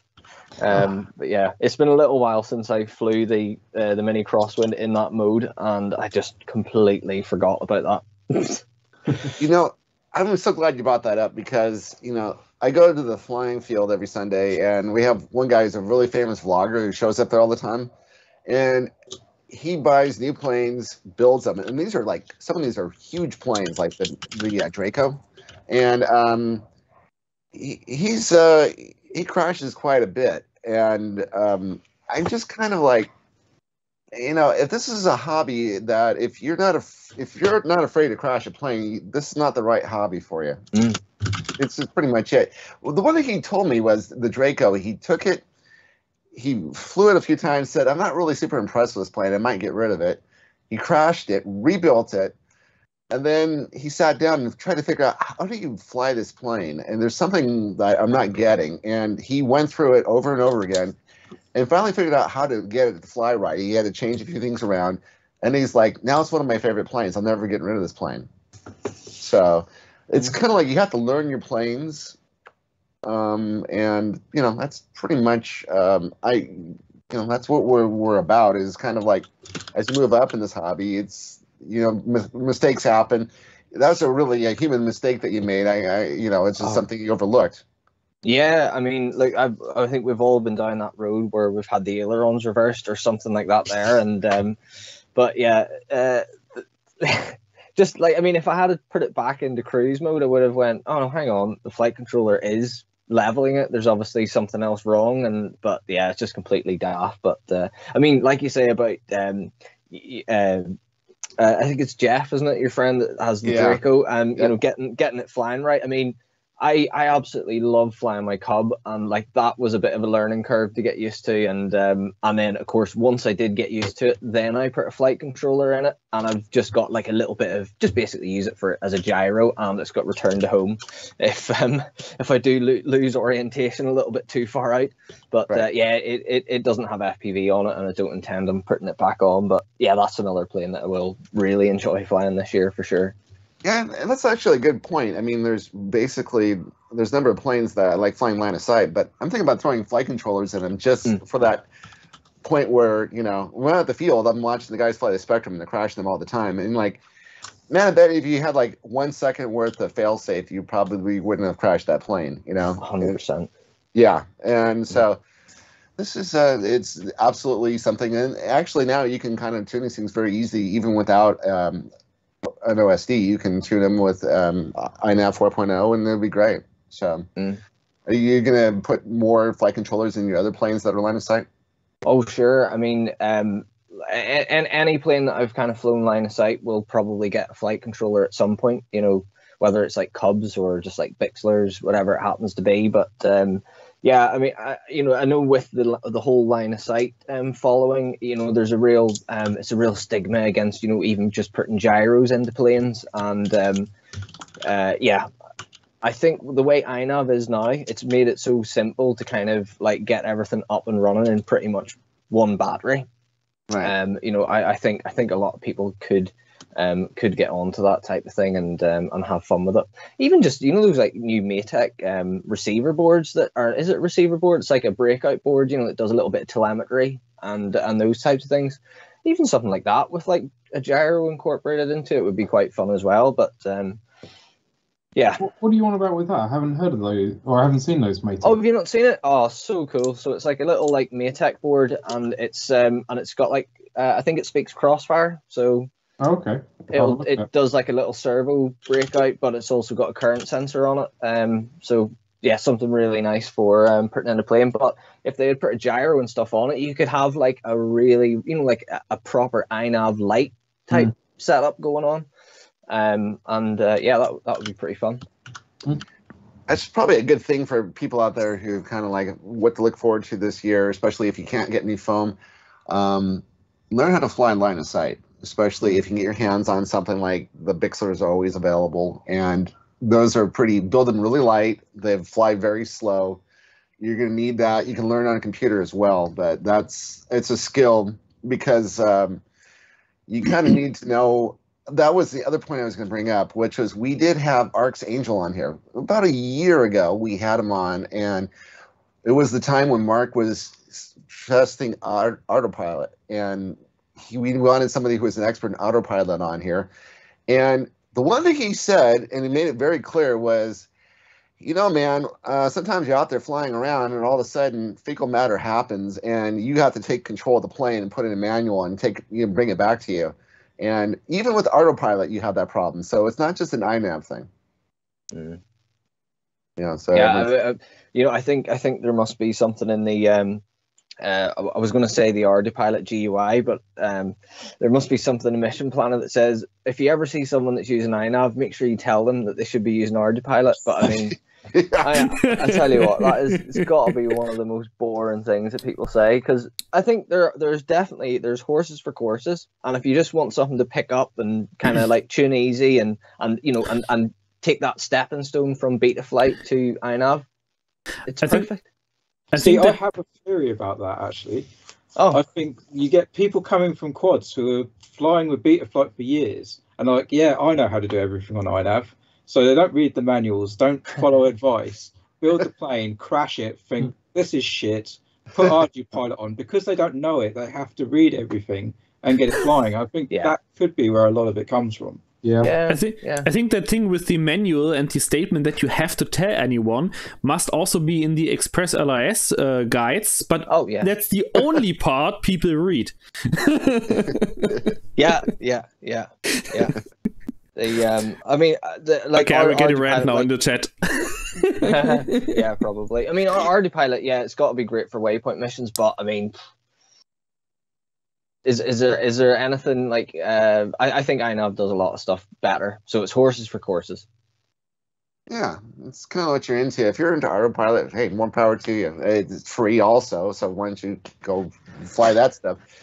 We have a really great support community, and we're having a great time with our planes, and it's just getting better because of Mark's PIDs and Darren's work, and Luca helps out too. So it's just it's just a great all around platform, and every single year it gets better. I was going to ask Mark though one question about you did notice that if you follow Paul, he did have in the H series flight controllers, they had gyro tuning for.